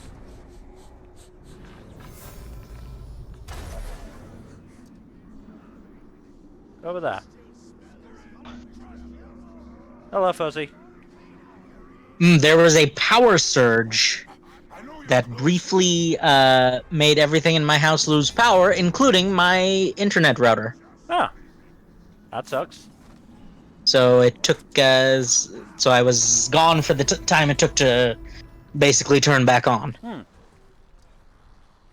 It does happen occasionally. That it's just this is the first. I think it's the first time that's happened on stream. Glad I'm not the one streaming today. Yeah. But yeah, what were we talking about? Yes, starting new things. And the Spectrum in general. I do believe that because of the nature of the Spectrum, right? It's a very broad and understudied thing. And as a result, I do believe that it's possible to be adjacent to it without necessarily being on it, but I don't know. It's a complicated issue, one way or another.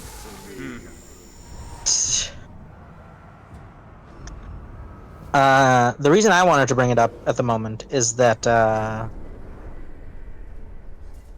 the starting thing difficulty is definitely a core symptom of the issue. Yeah. And it's very difficult to deal with because it's something that is entirely internalized. Yeah. And as a result, you kind of it's one of the few things in life where legitimately the only answer is to get good, as it were.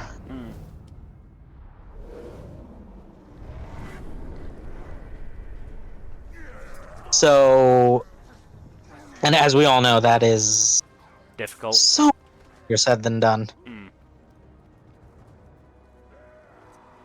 I've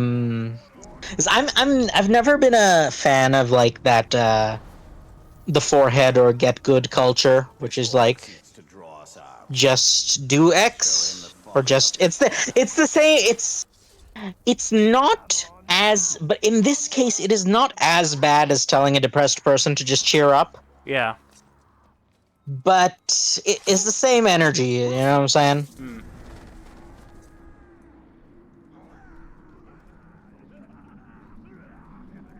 So yeah, I can understand why it's I can understand the struggle because I've been there. Yeah. But it's very difficult to think of a countermeasure to something like this.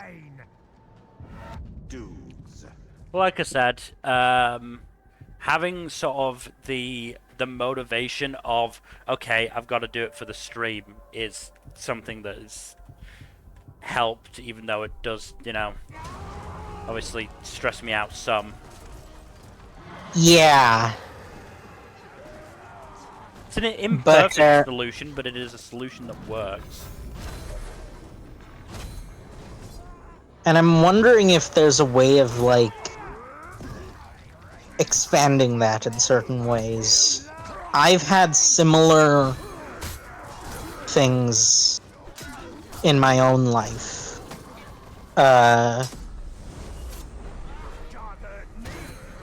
But for me, the core issue tends to be more in the productive stuff, quote unquote.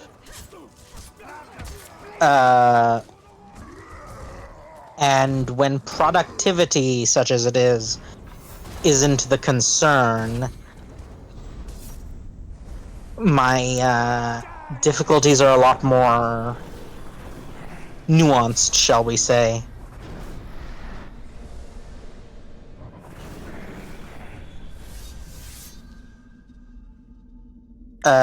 Because I do have,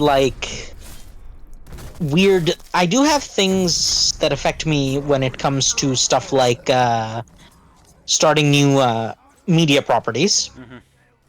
I found that the thing that if it affects the most in my life personally are the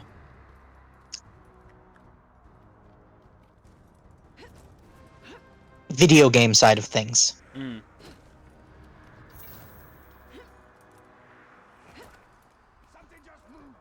Like I found that I have a lot of trouble with properly getting involved with games in ways that I want to. Yeah. Like anything that has a story, even if I really care about it and I'm invested in it, it's so hard for me to like I was talking do you remember I was talking a while ago about how I had recently started getting into Deus Ex Human Revolution? I'm not sure actually. It doesn't. I believe I brought it up on no, I was talking about it in the chat. Hmm. So it wasn't quite on stream. But yeah, the idea is I really like that game. It's a lot of fun. I was having fun playing it. The problem is that I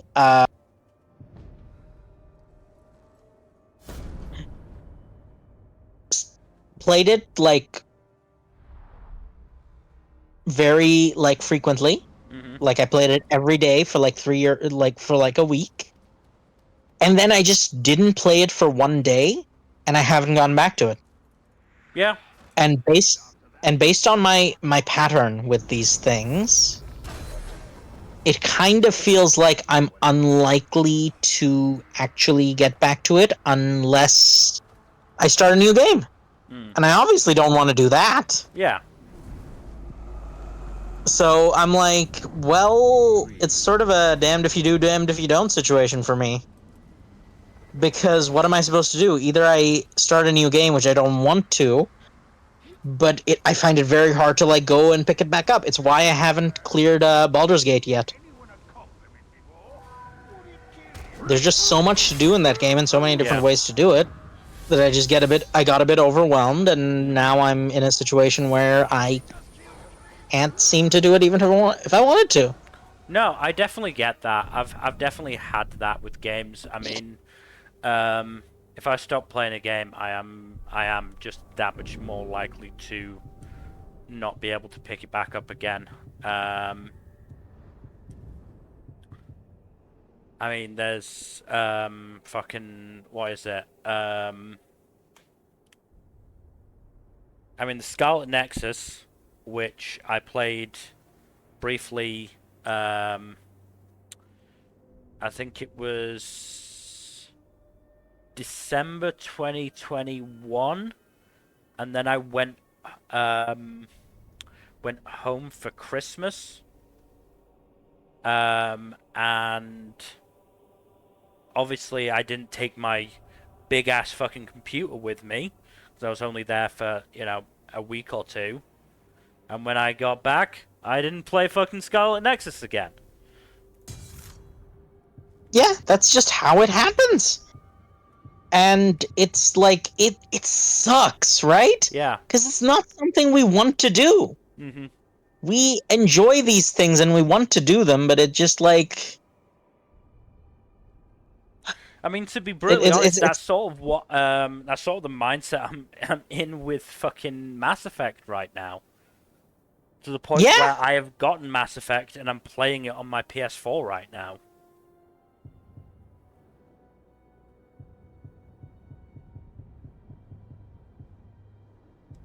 Yeah, it's just it's frustrating, right? Mm. It's just it feels like not being in control of your own actions. Mm. And that's like not pleasant. It's not a pleasant feeling. And the most unpleasant part of it is that there's no one who is controlling our actions. It is there's no convenient person, there's no single person to blame because it's not our fault. Yeah. and it's not anyone else's fault. And it would be so much easier if we could just like blame someone arbitrarily. The fact of the matter is, it's not possible to blame someone. There's no one to blame.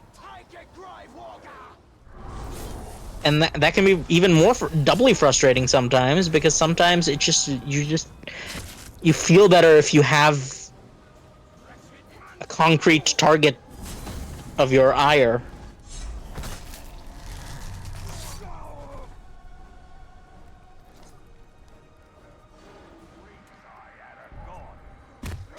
But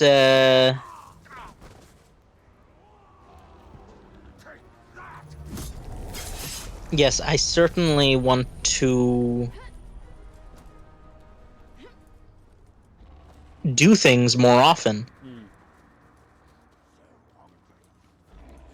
It just never turns out to. It just never works out because of like how it goes. Like it is, and I feel that we have different weaknesses in this area, in the sense of what exactly it is that affects us in that way. What would you say is your strongest like thing that gives you the proverbial ick in that regard? What, in terms of starting something? Yes. What do you think is the hardest for you in that regard? Also, that was a very unfortunate position that big orc was stuck in.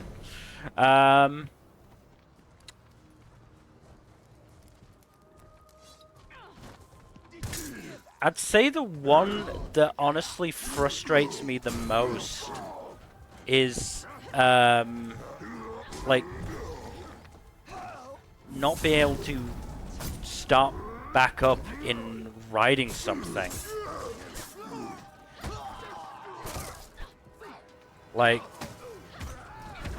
you know, I will get to a point where I stop, and it's like, okay, this feels like a good point I can, you know, stop from. I know where I'm going from here, but then, you know, we get to me actually starting back up riding, and it's like, well, this place sucks. I, you know, don't feel confident about it going from here anymore, so that's great.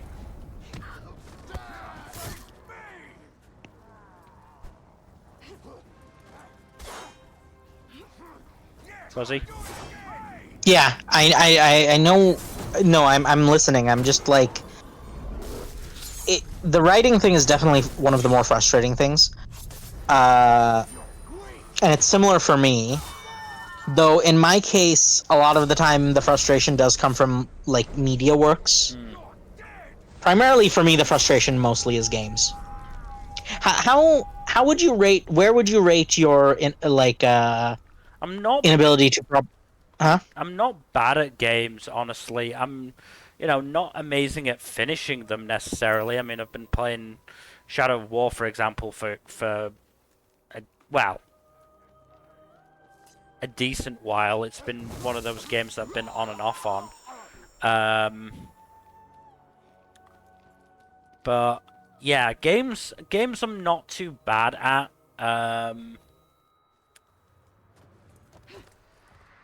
Honestly, it probably would be trying to think. Probably would be books. And just written stuff in general.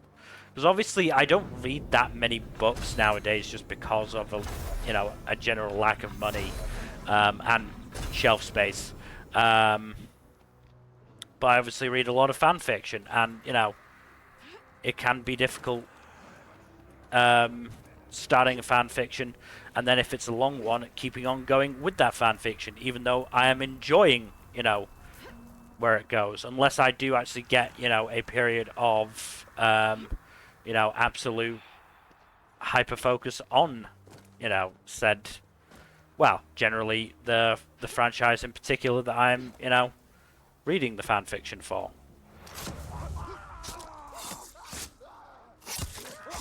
Yeah,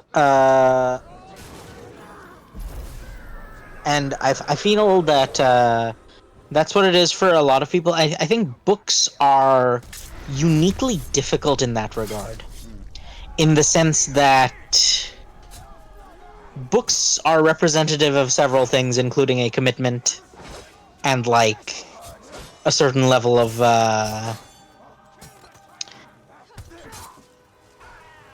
for not necessarily for everyone. I don't know if this applies for you, but for a lot of people, it requires a like a more intimate level of thought. Not intimate. I'm not trying. I'm trying to think what a good word for this feeling is. The sort of it requires a connection on a more like I guess intimate is the word, like, because like it requires a connection that is deeper than perhaps what is standard in other things. Because like with a game, for example, you can even if you can kind of just check out and just decide to press buttons for most games, unless it's like a hardcore, super story focused deal. You can just check out and just press buttons or shoot guns or things like that. But when it comes to a book, there's a level of intensity that is required by virtue of the fact that it is you reading it. Yeah. You are entirely in charge of the pace that you consume the media at. You are entirely in charge of every sort of, like, when you're reading a book as opposed to an audiobook, you're even in charge of what the characters sound like in your head. Yeah. There's like a depth to it that it just isn't there with other media. So I can understand why books are difficult for a lot of people. Now, what's interesting, and I think this is the part where the whole it's a broad spectrum and everyone has different issues. For me, books are possibly the most I don't know. I don't want to I don't even want to say this almost because it sounds like I'm flexing. Books are the easiest medium for me. And I sincerely don't mean that as any sort of flex. What I mean by that is that for me, books are the only medium that don't require like true intense thought, because it just comes a bit more naturally to me to deeply like immerse myself. Yeah. Because inherently, escapism and the fundamental disconnect from reality, I think, like have I told the story of how I was sent to a psych ward in my youth?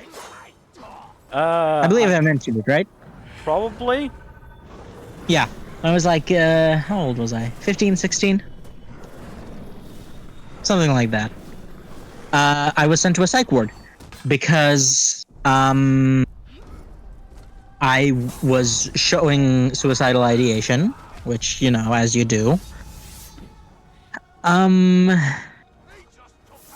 the reason this is something that never really got too involved in the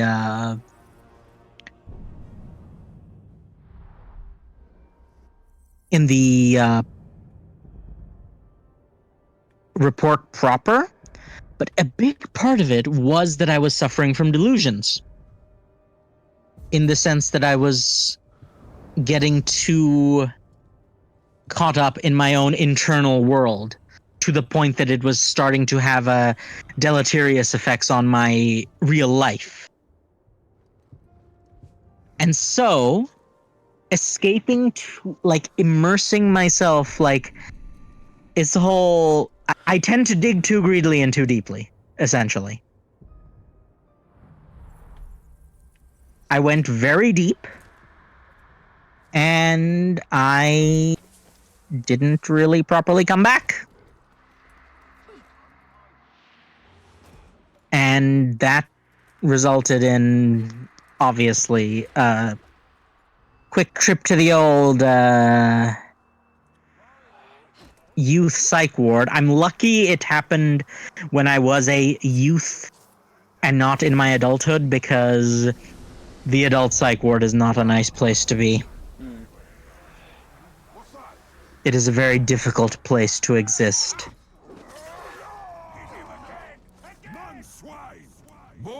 And so you deserve execution. I will forever, like, remember that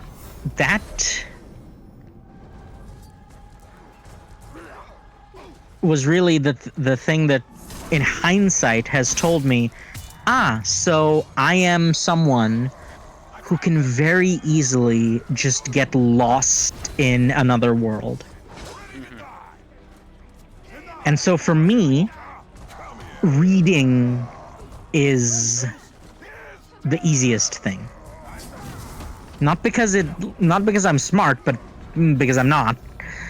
I'm not that smart, at least. Like, I wish I was smart, but my intelligence is, like, maybe in the general average range across the board, except maybe I have some decent sense of imagination, if that counts, but I tend to get immersed too easily, and as a result, I think it's very easy for me to start a new book or something like that, because it's just part of my inherent nature.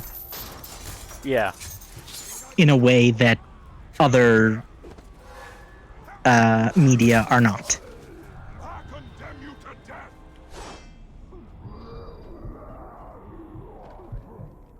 Is what I'm saying making any sense at all? Yes, it is making sense, yeah. Sorry, I am just a little bit distracted by the game right now. Yes, no, I could tell.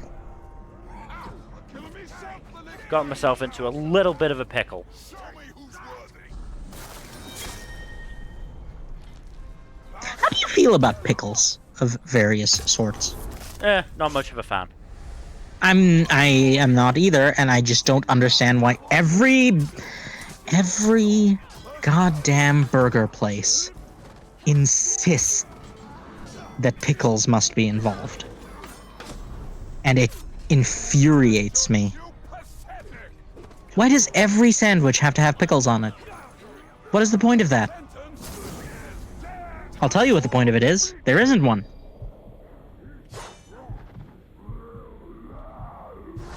Oh, this'll be good. I'm very passionate about this subject, as you can perhaps imagine from my tone. But yeah, I just got choked out. I sentence you to death. Yeah, no, that happens. Woman of Gondor, thank you. Wearing female skin. Does this game have those? Yeah. That's neat.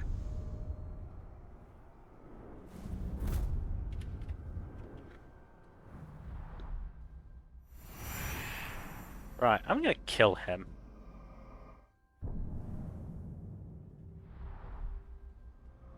Where is he? These orcs are abominations. And to defeat them, we must become worse. I wouldn't go that far, Celebrimbor. Look, we know Celebrimbor has issues. Definitely in this game. In the actual lore, he seems a lot nicer than he is in this game. I mean, to be fair, in the actual lore, that was him being, like, losing everything. Because he, Has more to was tempted by the Sarusi.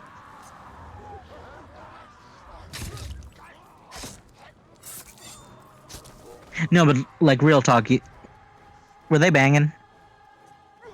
Probably.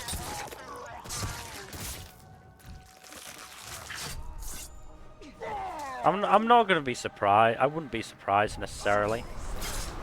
Because apparently Sauron, when he still had his physical body, was like exactly as hot as you would imagine a literal angel to be. Yeah. A non-biblically accurate one, of course.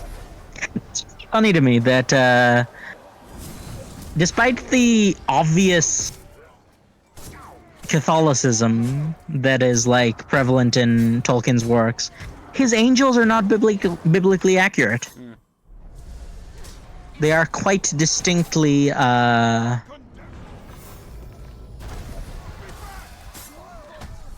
humanoid.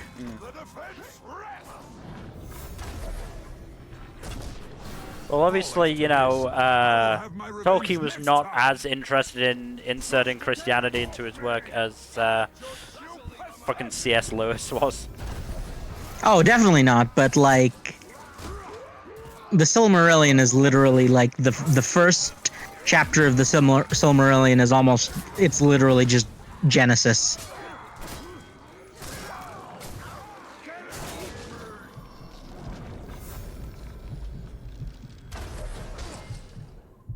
Like the creation of the world, everything is basically like.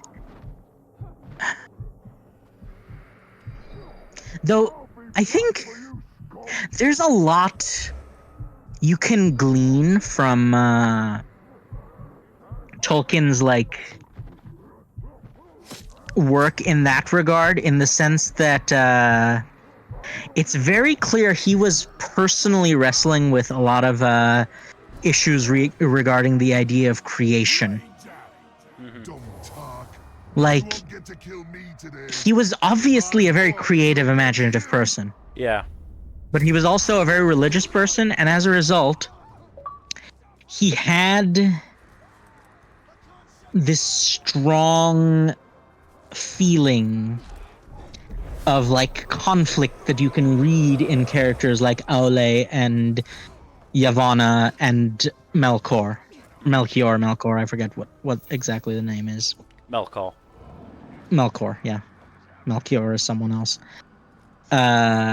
Melchior 7 is where mahogany comes from.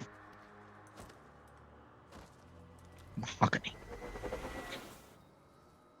Such a simple joke that has just stood the test of time for TFS. Mahogany.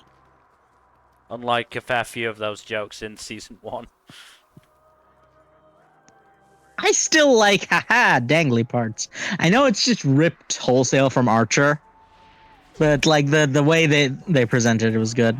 Also, Shotgun was pretty decent. Yeah, no, fun with Shotgun is fine.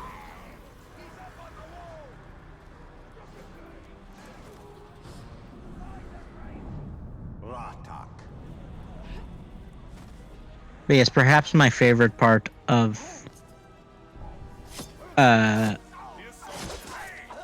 Season 1 is some of the interactions in like the afterlife.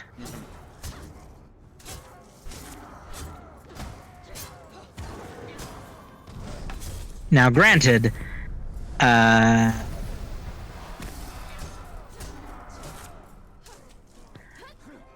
I can understand not being the biggest fan of some parts of it, like the Princess Snake stuff was like, eh. It was okay, but just like I don't know why that. I don't know. Maybe I feel like there were different avenues they could have taken there. Yeah. Though, but I love Gauze and Mez. No, Ghost and Like- Mez, again, are ones that have absolutely stood the test of time. You know, I was showing. I managed to watch through season 1 of TFS with an acquaintance of mine, and You're wasting mine, you prick. Leave me alone. Sorry, not okay, you. fine, I'll leave. Yes, no, I know. And when we got to Gaz and Mez, he was a man who is probably a 5 out of 6 on the Kinsey scale, which, in case you need a refresher, that's above 3 is the gay side. And he was like, he was very concerned about the viewpoints of TFS given the existence of Gaz and Mez, and I told him that the only the only fully straight man, it was written by 3 people, of whom one is just outright gay, one is very probably bi, and one of them is like straight with an asterisk. Yeah, very comfortably straight in the way of, you know, not gonna.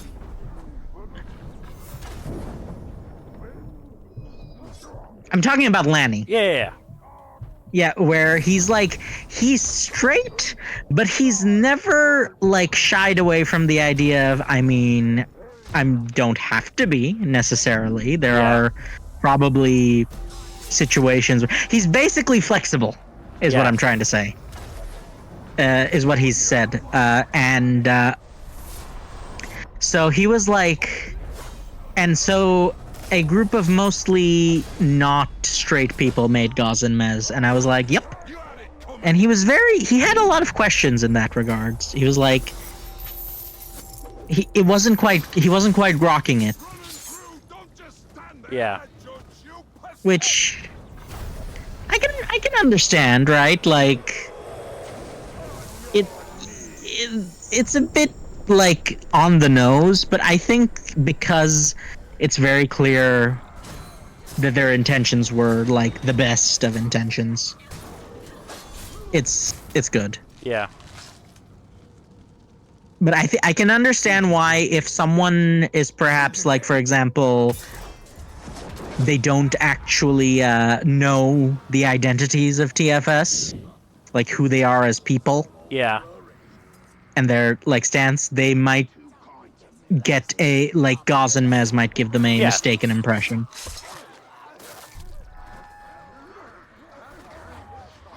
Also, I'm gonna lose my shit. This guy's escaped me like 3 times now. I'm not ending the stream before I kill him. I'll need to tell you a story about my gathering I went to in college and its relation to Shadow of War. It was a very fun little thing that happened. But I'll tell that story eventually, but not right now. But yeah, so Tolkien seemed to have very complicated thoughts on being a creative and the act of creation. And the reason I say that and believe that is because he seemed to struggle with the idea that a person who is a creation themselves can feel good about and comfortable about being a creator of creative works. Right? That always seemed like something he struggled with spiritually.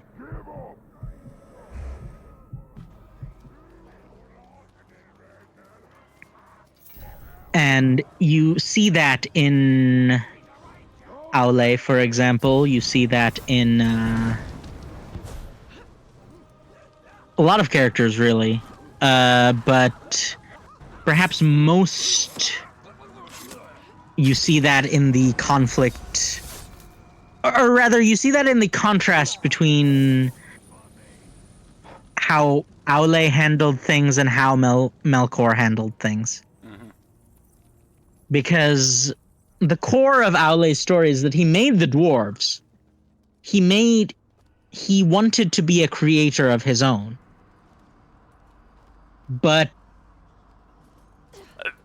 he recognized that he was overstepping his bounds. But the difference is that unlike Melkor, he sort of repented and was like, "Hey God, is this cool? I'm sorry. I was bad. I'm sorry. I won't do it anymore." And that really is where the benevolence factor and how the Tolkien inherently did believe in the idea of a benevolent creator like really became clear, because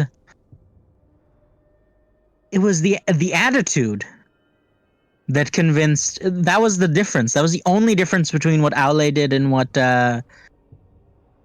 Melkor did, and that was enough, because as far as he was concerned,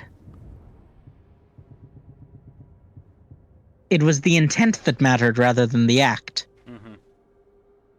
And that actually came up in the I forget what it's called, the Valaquenta, I think, the Song of the Valar, where they were singing the world into existence. Is that the issue? Is not that Melkor made changes to the song. The issue is that he made changes without asking for permission. And it's something like a lot of religious people have this struggle. I've had this struggle, for example, where it can be difficult to reconcile a belief in a benevolent, like, creator, which is one of the most common beliefs of religious people. It can be hard to reconcile that belief with a lot of the things that go on in the world. And I think what you ultimately have to, it comes down to, is intent versus result, and the fact that now, granted, that's not to say you can't do bad things with you don't get a pass if you do bad things with good intentions. I'm not trying to say that at all, right? But the importance of intent is something that's very highlighted in religion, because intent is something, I don't want to say unique to humanity, but the idea of intent, of doing things with intention that is not just strictly a result of chemicals in your of like hormones and chemicals in your blood, right? Sapience. Intent is a hallmark of sapience and will. Like, I was talking to my mother about this earlier while we were cooking pasta and pizza. I made both pasta and pizza today, by the way, earlier, Good which for is you. very, very funny. That's also why I'm so drained, is because I generally do one, when I'm cooking, I do one dish that lasts me over several portions, so it can like last me 2 days if I portion it into 4 portions. You know, as you do, you do the big batch pastas as well. Mm-hmm. I'm sure you know how it is with pastas. So so I overextended and did 2 in the same day, which took a lot of energy. But mentally, not like physically. Physically, it's not a lot of work, but mentally, just doing 2 tasks at the same time, like, completely took it out of me. You know what I'm saying? Yeah. So yeah, I was talking the other day, is like, I love my dog. Dogs are great, adorable, very pure creatures. However, they're not good necessarily. because good requires intention and choice, at least as far as I'm concerned. This is obviously something that is not necessarily an opinion shared by everyone, but Ayo, is Galadriel in this game? Did they use Kate Blanchett? Is that Kate Blanchett? No. God, no. They will not have actually gotten her in terms of a voice role. Technically, she...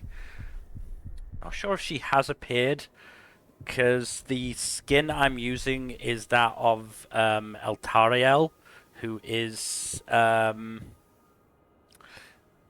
basically an assassin for Galadriel, and is meant to be keeping the ring wraiths in check and in Mordor, basically. So, you know, she was clearly snoozing on the fucking job at the start of Lord of the Rings. I mean, assuming she was even in the same universe. I mean, obviously she isn't, but yeah. Yeah, I think we can establish that because of how it works, we can kind of establish that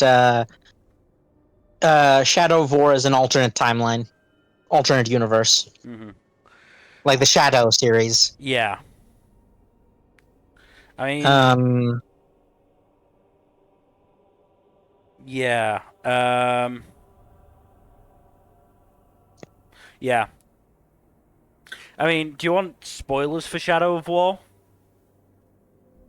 I own Shadow of Mordor and Shadow of War, I think, so I think I'll play them eventually. So I would prefer to avoid spoilers. Alright, that's fine. But yeah, I finally killed that motherfucker. Took me, like, so many more attempts than I wished he would. The coward kept running whenever he looked like he was about to die. Oh, by the way, we have been going for 2 hours 22. Yeah, that's what I meant. I just wanted to kill that motherfucker before we ended. Yeah. But he's dead now. Yes, he is. Also, we should probably add autism to the tags. On top of ADHD. Probably, but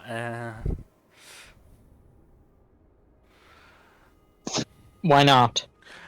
I don't know. I feel like ADHD is one that, like, I can definitely get away with saying I have without a diagnosis, especially considering it's so clear. If nothing else, I know that Jack autism is more ambiguous. I mean, well, I have a diagnosis of autism, so you can put it on the streams that I'm on, and Kaito has a diagnosis, so you can put it on for the D&D streams as well. We'll see if I'm thinking about it. But yeah, we can call it a day here. So thank you everybody for watching. Hopefully you've enjoyed in terms of future stuff. Tuesday, Thursday, Saturday, and Sunday as always. Please do give us a follow here on Twitch and all that YouTube stuff. Like, subscribe, click the bell icon, and leave a comment if you enjoyed the video. I don't believe anyone I'm following is currently streaming. Is there anyone you'd like to I'm checking, but it's hard because they've completely destroyed the Twitch. So yeah, I don't think I've got in terms of anyone. the mobile app, if you click top left corner following, that should give you the list. Yeah, the problem is that I don't. It's not just the following that's the issue. I've got like there's people I watch that are not on my following list because of reasons of mental illness. So can you hear me? Yeah. Okay. Hang on. I will go to my browser and open Twitch and see if there's anyone on the not front page, but on like the list of Can you check if Lovely Momo is streaming? That's usually someone I default to. Right, I am.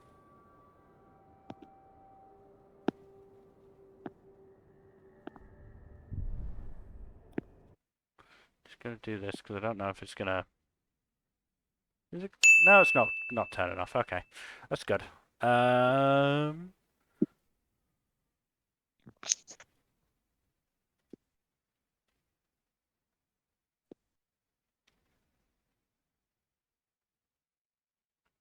Is there a? Is it just Lovely Momo or? Yeah, it should be. Yeah, I'm not seeing her. Dumb Dog?